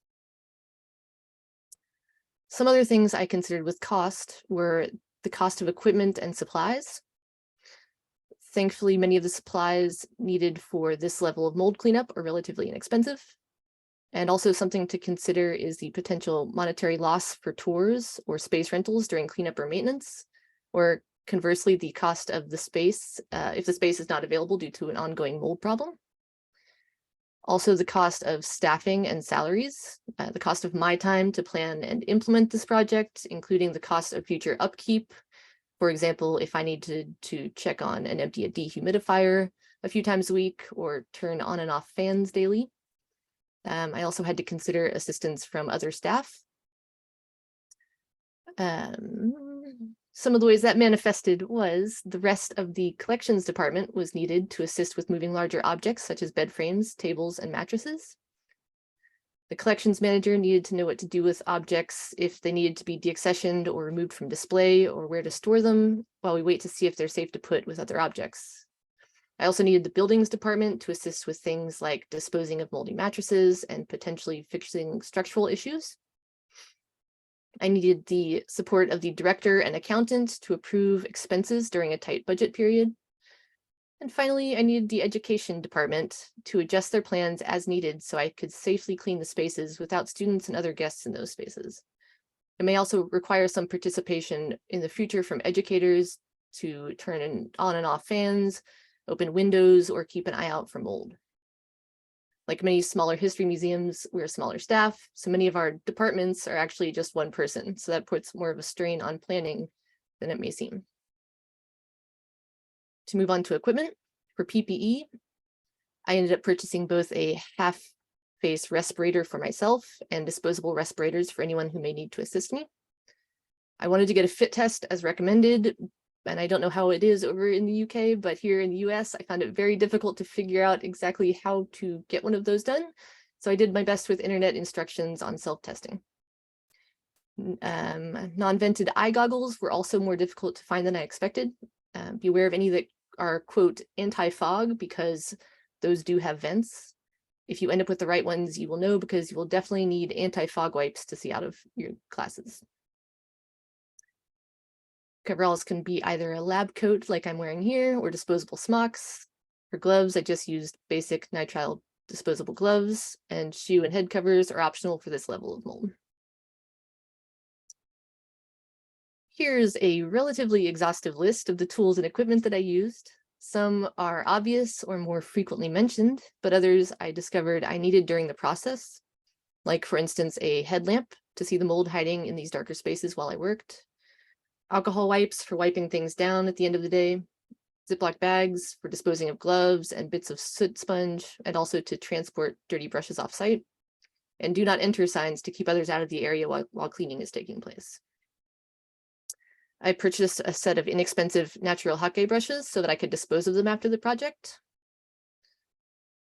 And for reducing humidity and increasing airflow, I looked at dehumidifiers, which would require either a hose drain setup or staff to empty the bucket.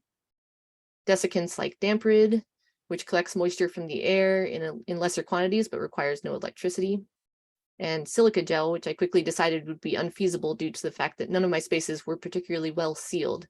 So the silica would be less than effective. It turned out the thing that really worked best for me was to simply increase air circulation with the use of fans. One cost concern for me was that a lot of things I read said that my vacuum bag needed to be replaced daily, which I knew was just not going to be feasible since I was working alone and this would take multiple days or weeks. So instead, I left the vacuum in the room that I was working in and sealed off the end of the hose with a plastic bag and rubber band at the end of each day. So I'm just going to mention a couple of the decisions we made and why. In the basement kitchen here, for cleaning mildew off the doors, since the buildings, although historic, are not technically part of the collections, I consulted with our buildings preservation manager, who recommended that I use a solution of 1 part bleach and 3 parts water and a standard bathroom scrub brush for the painted doors. It worked wonderfully, as you can see in this before and after shot, and there was a noticeable decrease in mustiness in the room immediately. Definitely, if you do this, make sure to cover nearby objects and the floor in case there's any splatter or dripping. And of course, do not use a spray bottle to apply it so you don't get any aerosol in the room. This room is very susceptible to moisture seepage from the ground around it. And here on the top right, you can see the darker part there is actually water seeping in through the bricks of the fireplace, which is underground after it rained. So this room will need a lot of structural work before the moisture problem is resolved, which unfortunately with upwards of 40 structures, going somewhere on a long list of projects for our buildings conservator. So because of that, in the meantime, we decided to put a dehumidifier with a pump in this room rather than a fan. And this dehumidifier pump will go to a drain in an adjoining room, and it will be rolled into that room and hidden from view when tours resume. in this space.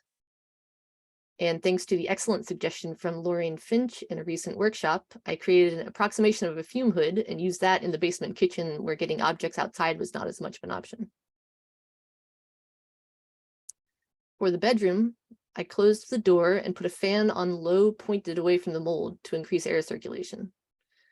It took about 5 days for the mold to deactivate, which I determined with the smear test. And once it did, I could begin cleaning. I kept the door closed and pointed a fan out of the window here, which you can see, to hopefully encourage the spores to exit while I worked. For longer term, we considered having education staff open windows when possible for air circulation. But in this case, it wasn't a great option because that would cause too much unnecessary traffic in a room that was otherwise had a barrier to entry. And since this room was on the second floor, dehumidifier was not an ideal option either. We would have to either have staff carrying a bucket of water downstairs and through other period rooms to empty it, or alternatively would have had to have a hose go out the window and then down the side of the building. So we also considered installing a fan in the attic, as in the top picture here, which we have in another building. But there were other issues related to that. So instead, for this room, we just decided to put a fan behind a piece of furniture and plug it into a timer so that we could set the timer to turn on during closed hours and off when the museum is open. So hopefully that's working for now. We'll see how that goes in the long run. And I should say that we do thankfully have electricity and outlets in some of these spaces, so that makes that a lot easier. We're also currently looking to replace all of our mattresses with a filling that is less susceptible to mold. So if you have any suggestions for that, I would love to hear it. For upkeep and maintenance, going forward, I'm going to continue monitoring these areas on a weekly basis until I feel that the mold situation has been stabilized. We will also be adding building checks, checking these known problems for mold to our regular building checks. As I said before, this will go into our housekeeping manual, and I think it's important to have a section on mold that deals not only with extreme disaster situations, but also everyday mold situations like these. I have added cleaning the dehumidifiers onto my calendar to make sure I don't make the problem worse by ending up with a moldy dehumidifier. And although the surface of the mold has been removed, it has still damaged some of the objects, so we may still determine that we need to enlist a conservator to assess those objects or possibly deaccession some of them. I will also be working with the collections manager and curator to potentially redesign spaces to encourage air circulation. And it will also be important to make sure that our education staff interacts with those spaces on a daily basis, is aware of the outbreak, and can keep a lookout and notify me for any new growth in the future. And finally, a very important thing to not forget is updating records and condition reports that include mention of the mold. When also what we believe the cause may have been and what methods were used to remove mold from the object. It's a good idea to include photos so you can monitor any reoccurrence or spread in the future, and also create just a full report of the entire project and what was done to handle it. So to sum up, it is no problem if you don't have an HVAC system in your historic house museum. It may just take a little more work to find the solution that works for your space in order to mitigate everyday mold outbreaks. It turned out that only after I went through my whole process did I find some amazing resources for this, partly because apparently mold is spelled different in places besides the US. Who knew? So I found a lot of excellent mold resources at the Canadian Conservation Consortium, and there's many, many others, and I recommend you checking them out. Thank you very much for listening, and if you have any questions, or you would like a copy of any of the procedural documents once they're ready for public consumption, please feel free to reach out to me.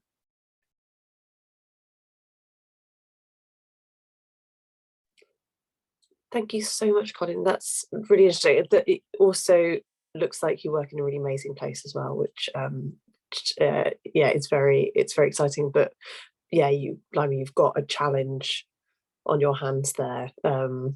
Yes. Not just the one building, but yeah, then having to deal with several of them. So that's fantastic. Thank you so much. Next up we have Oh, if you can just unshare your screen for me, actually. Sorry, Colin. Thank you. So next up, I'm just going to just double check that it's all been set up. Yes, brilliant. So next up we have with us Nicole, who's from Spencer and Fry, and she's going to be just talking to us a little bit about Spencer and Fry and what they get up to as well. So Nicole, are you able to just unmute? Yeah. Oh, hello. Did you want to do you need to share your screen? I don't know, just my face, I think. Just your face, fantastic. You might regret that in a minute, I don't know. It's all right, we're all starting to look slightly more drained now as the day goes on. I'm sure. Yeah, if you just, at the moment, I can't see you, I can just hear you. So. Okay, hang on a sec, it might be my camera. Just make sure it's not something on my no, I think it's my camera, sorry. I don't know why it's not on. I mean, if it's... it may be where it was entering as an attendee and then... Can you see me now? Because my camera's on. No, we still can't see you, I'm afraid. Oh, hang on. Stop. Oh, there we go. We can see you now. Go. Fantastic. Fabulous. Hi. Okay, hello. I'll hand over to you. Thank you very much. Thanks. And I promise, actually, I'm not going to talk too much about Spencer and Fry at all, because we just really wanted to come on and say thanks for having us. First of all, I should say who I am. I am Nicole, and I am part of the team at Spencer and Fry. I'm actually responsible more for marketing and operations at Spencer and Fry, whereas the rest of the team are the important people. They're the actual preventive conservators, and we cover all aspects of preventive conservation across the UK. I mean, some people may know us. That's just for those who don't. Some of you may be familiar with some members in our team, and I'm thinking probably specifically our sort of founder and director, Claire Fry. And I'm mentioning her because she would have loved to have been here today, but she was taken away for the full day up until quite late tonight on some client work, which has taken her away. But she did ask me to pass on her apologies and say that she very much would have liked to have been part of the day. So really, on behalf of Claire and Spencer and Fry, all we wanted to say today is that we're really proud to be supporting the Care of Collections group through sponsorship. The company has quite a long history, not least through Claire being part of the committee in the past. But just to say, through the training that we've found massively valuable along the way, helping us keep up to date and share knowledge in the industry, just the same way that you're all doing today. So I think, in all honesty, that's all we wanted to pop on and come and say, to say that we're really proud to be part of, supporting something that is important to us and obviously important to everyone else on here. There's a huge number of participants. So that's really it, in all honesty. So thank you for having us, and continue to do good work. Thanks, Nicole. Yeah, and I know that obviously Spencer and Fry do some fantastic work, and I know there's information on their website and all sorts of thing. Are people welcome to kind of contact you guys if they have any specific questions? Absolutely. Absolutely, 100%. Yeah, either me. I mean, on the website there is contact information. We are across, we cover the UK. So yes, not abroad at the minute, not internationally. I know there's some international bods on here, but yes, please feel free to reach out to us if there's anything people want to talk about. Brilliant, thank you so much. All right, thank you very much. Thanks for having us. Right. Cheers. Thanks, Nicole. So last but not least is Asia that we have here. So Asia, are you? Yes, you are a panelist, aren't you? Fantastic. And she's going to be doing a talk for us today, which is This is a Nightmare, Mould, and Bio-Vanitas. I hope I'm pronouncing that right. And Asia has a degree, special award in Heritage Conservation and Restoration from La Laguna University, and an MA in Conservation and Exhibition of Contemporary Art from the University of the Basque Country, and a PhD in Contemporary Art Research. Asia currently works for Giroa Company of the Guggenheim. But you're really testing me today. This is like, yeah, sorry. I mean, I struggle with this sort of thing anyway. My English is just absolutely awful. But the Guggenheim Museum. I am so sorry. It's late. Don't worry. I need a drink at this point, I think. So we hand you over. Thank you so much for joining us. I know you're presenting live, aren't you? So are you happy to share your screen? But yes, 1 second. Pantalla, that's good. Okay. Brilliant. So just okay, so hello, good afternoon, everybody. First of all, thank you very much for listening, and of course, thank you very much, ICON CCG, for letting me be part of this interesting talk about mold. Well, usually when seeing something like this, maybe the first thing that might come to our mind will be something like, oh my God, this is a nightmare, isn't it? What can we do? And usually I will agree when saying that mold, it's something to eradicate, to treat, or at least to keep far, far away from artworks. However, what happens if mold is part of the artwork? If it's a natural consequence of the evolution of the artwork? Well, this is what some Bio-Vanitas suggest. Bio-Vanitas, oh, excuse me, I don't know if you can see with this. Yeah. Well, Bio-Vanitas is a term that I coined in my PhD research, and I define Bio-Vanitas as ephemeral sequence installations with a reflective intentionality and made with organic materials in which time works as material too. So, in other words, they are fleeting artworks which transformation depends on the effects of time in these organic materials. So, according to this, it seems that time and its consequences are something important when talking about Bio-Vanitas. But to be honest, this is not something new, as Bio-Vanitas dealt with this topic before. As we can see in this painting, the artist uses himself to suggest the effects of time. Well, from my point of view, Bio-Vanitas are a contemporary version of these Baroque vanitas. They use the same topic, but the main difference might be the way in which transmitted. Instead of suggesting the consequence of time, what they do is to use it as an active agent, as we will see in the following example. So here we've got this artwork by Michel Blasi, and as we can see, there are some oranges, trays, and squeezers.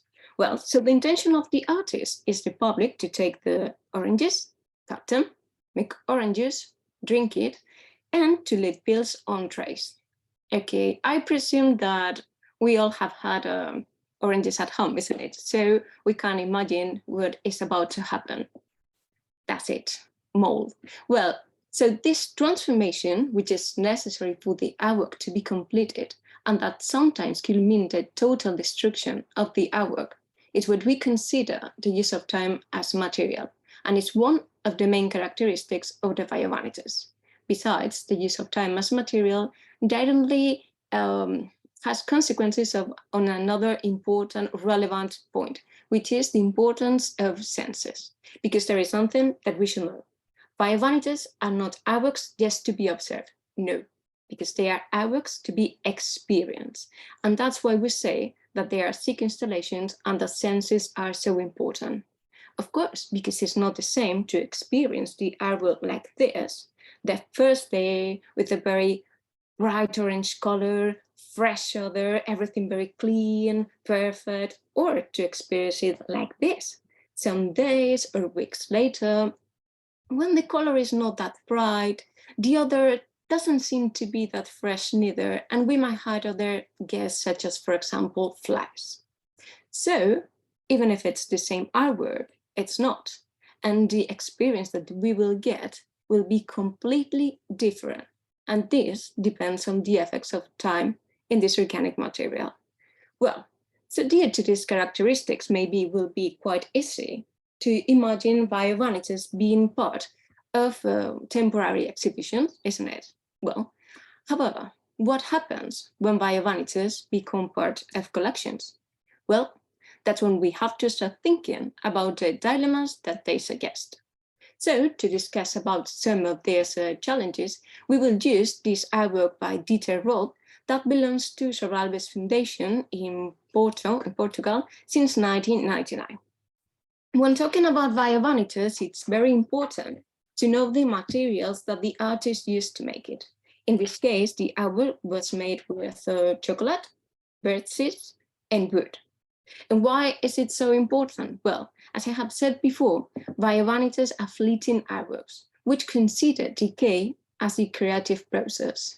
So it will be good just to have an idea about what will happen, because sometimes the consequence of this decay as creative process might be the presence of mold. And of course, as we already know, mold could be a tricky question. For example, it could be something to think about when talking about the exhibition.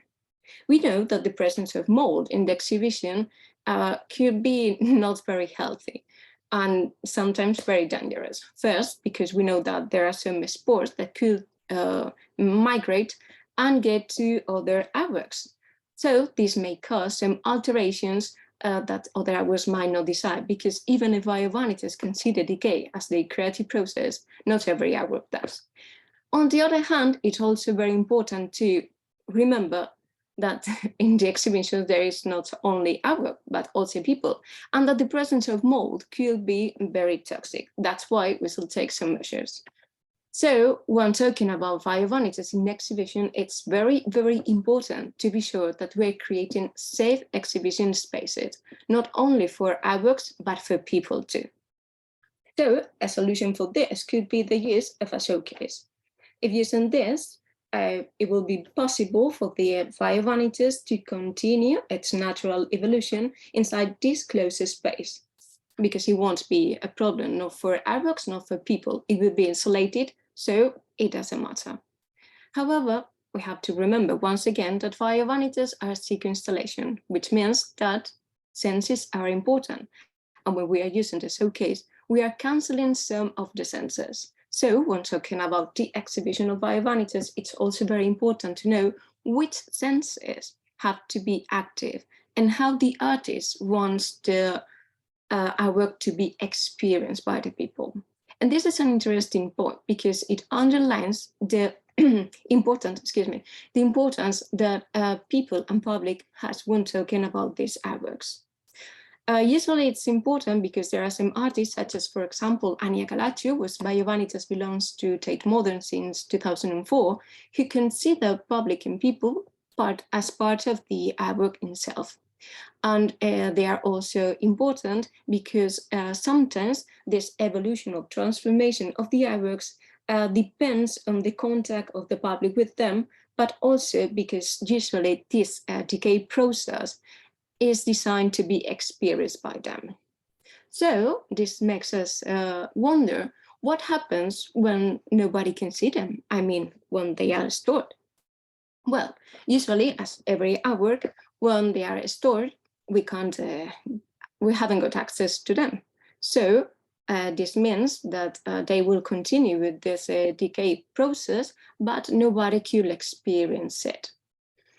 So maybe this makes us think that the best idea or the ideal state for the biovanities could be a permanent exhibition.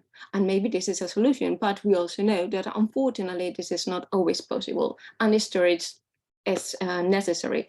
So from my point of view, the storage is not the problem, but the systems that we are using to store them. As usually we are using some traditional systems, which from my point of view, do not fix to their specific needs.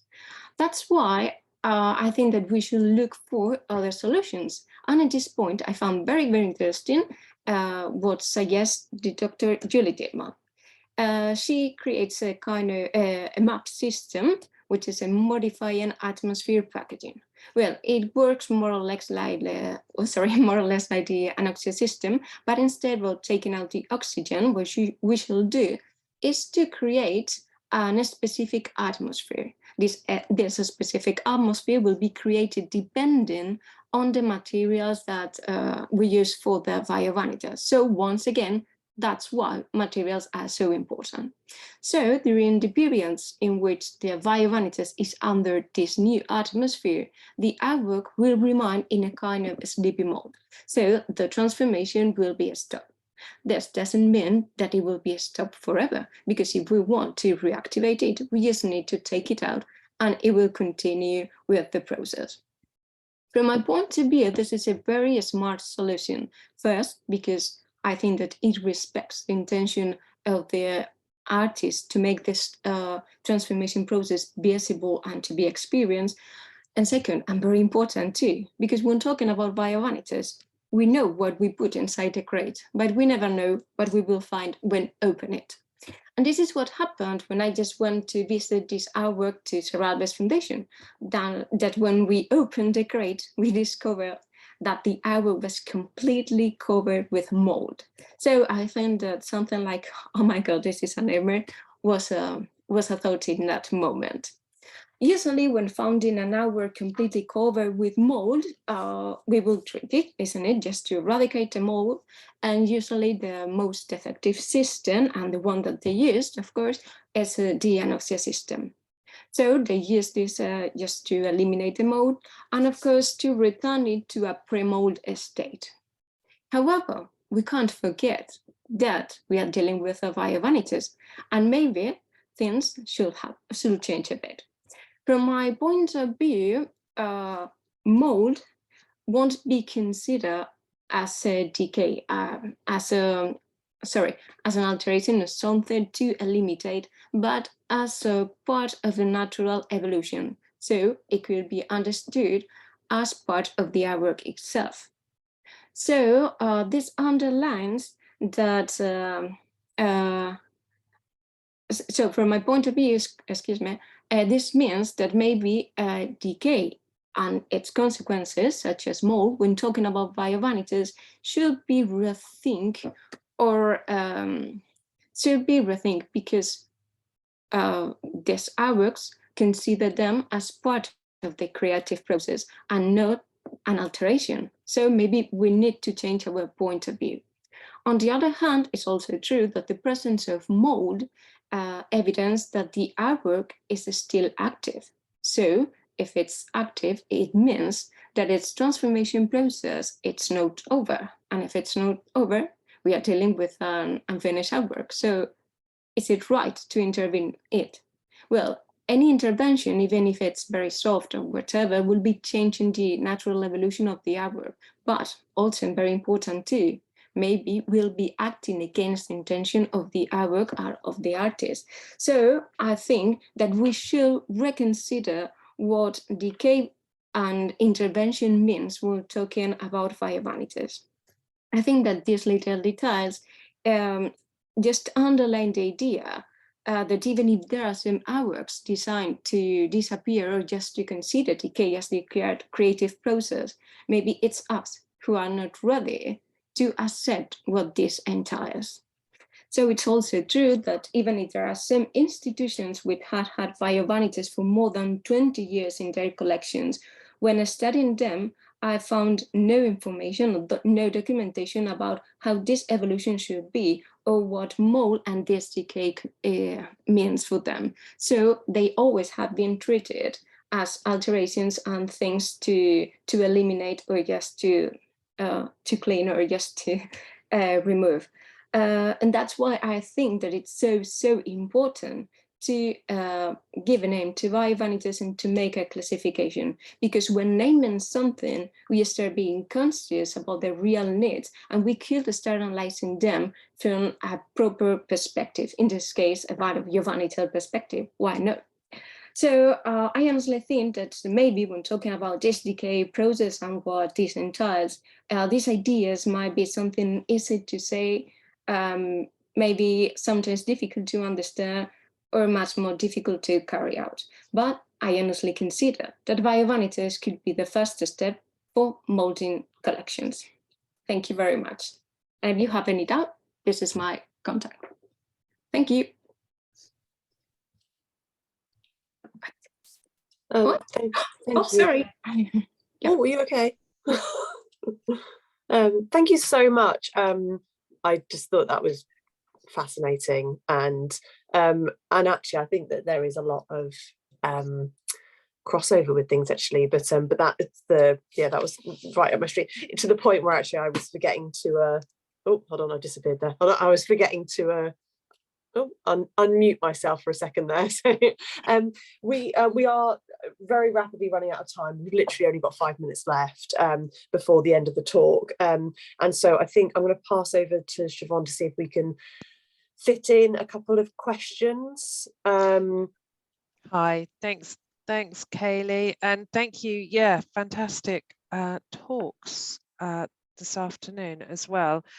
We haven't got long left, so and we will be following up this afternoon at a later date with, I think there's lots of information to gather around questions around equipment, types of filters to use, also sort of PPE and health and safety issues, and also just around looking at carbon footprint as well and sustainability of some of the methods that we're using to control environment. So looking through the questions, there was one just about, actually I think Elaine's actually answered it actually, which was handy, but for those who didn't see it, about use of desiccant materials. We've talked a lot about air circulation helping mold issues. So if anyone has tried using desiccants in historic drawers and cupboards so that you don't have to keep opening and closing,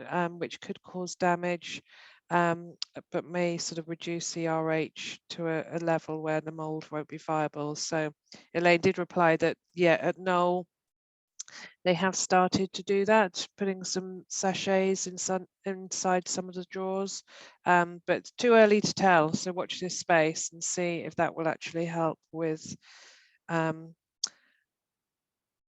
mold issues. So apart from that, I'm just checking in the chat as well. So we will be capturing all the Q&As and the chat as well, because there's an awful lot of useful information in there. And yes, I might, oh, is there another question in? Otherwise, hand you back to Kaylee, who will just, oh, hang on, sorry, one more question for Emily. If you're still there, Emily. I'm still here. Great. Is there concern in introducing air circulation when only part of a store is affected? So is there a risk of introducing spores elsewhere? So we didn't consider the use of any fans until after we removed the mold affected items and we were certain that there wasn't a risk of it spreading. But as it turned out, as an organisation, the use of fans was completely banned at the time anyway because of COVID. So we weren't actually able to do that in the end. But I think what would be interesting is learning about the luminometer today, is that if we did want to use fans for air circulation again, I'd be interested in trying to get a luminometer to test to see if there were any spores we couldn't see maybe before doing that. So it's kind of got me thinking about our budget and if we can afford one of those. But yeah, if we had done it, we would have waited until we knew as much mold as possible had gone from the area. So yeah.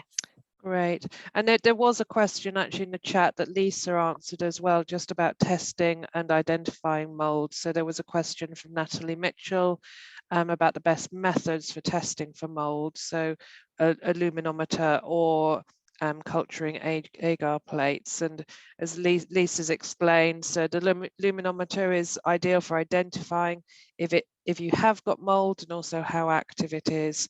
And then the culture on the agar is then a sort of further step if you do need to, or you do want to identify what the species is.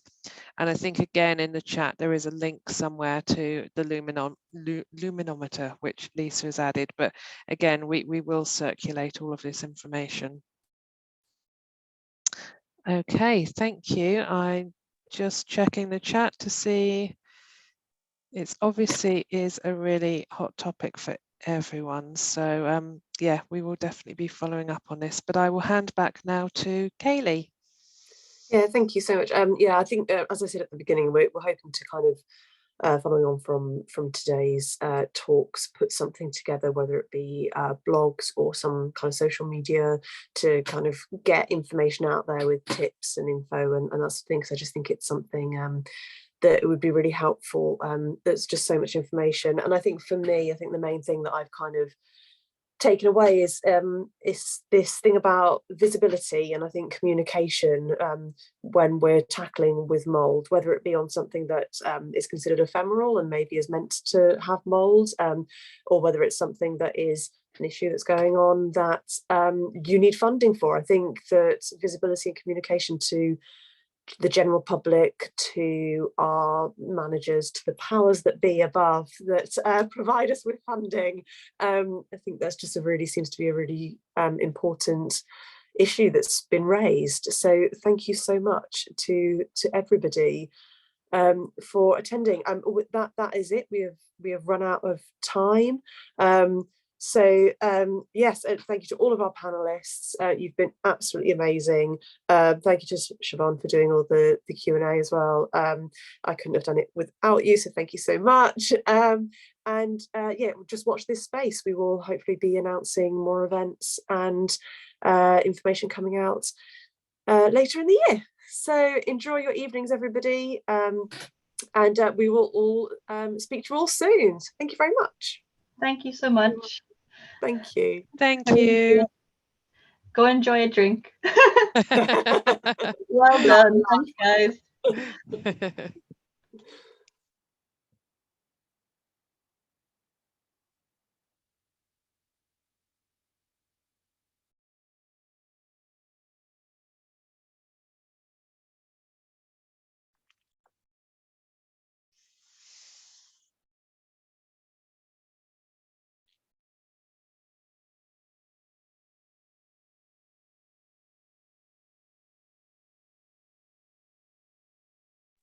It's not showing up the save chat option, but I think it should be saved on the cloud, on the back end of the system. So I think we should be fine.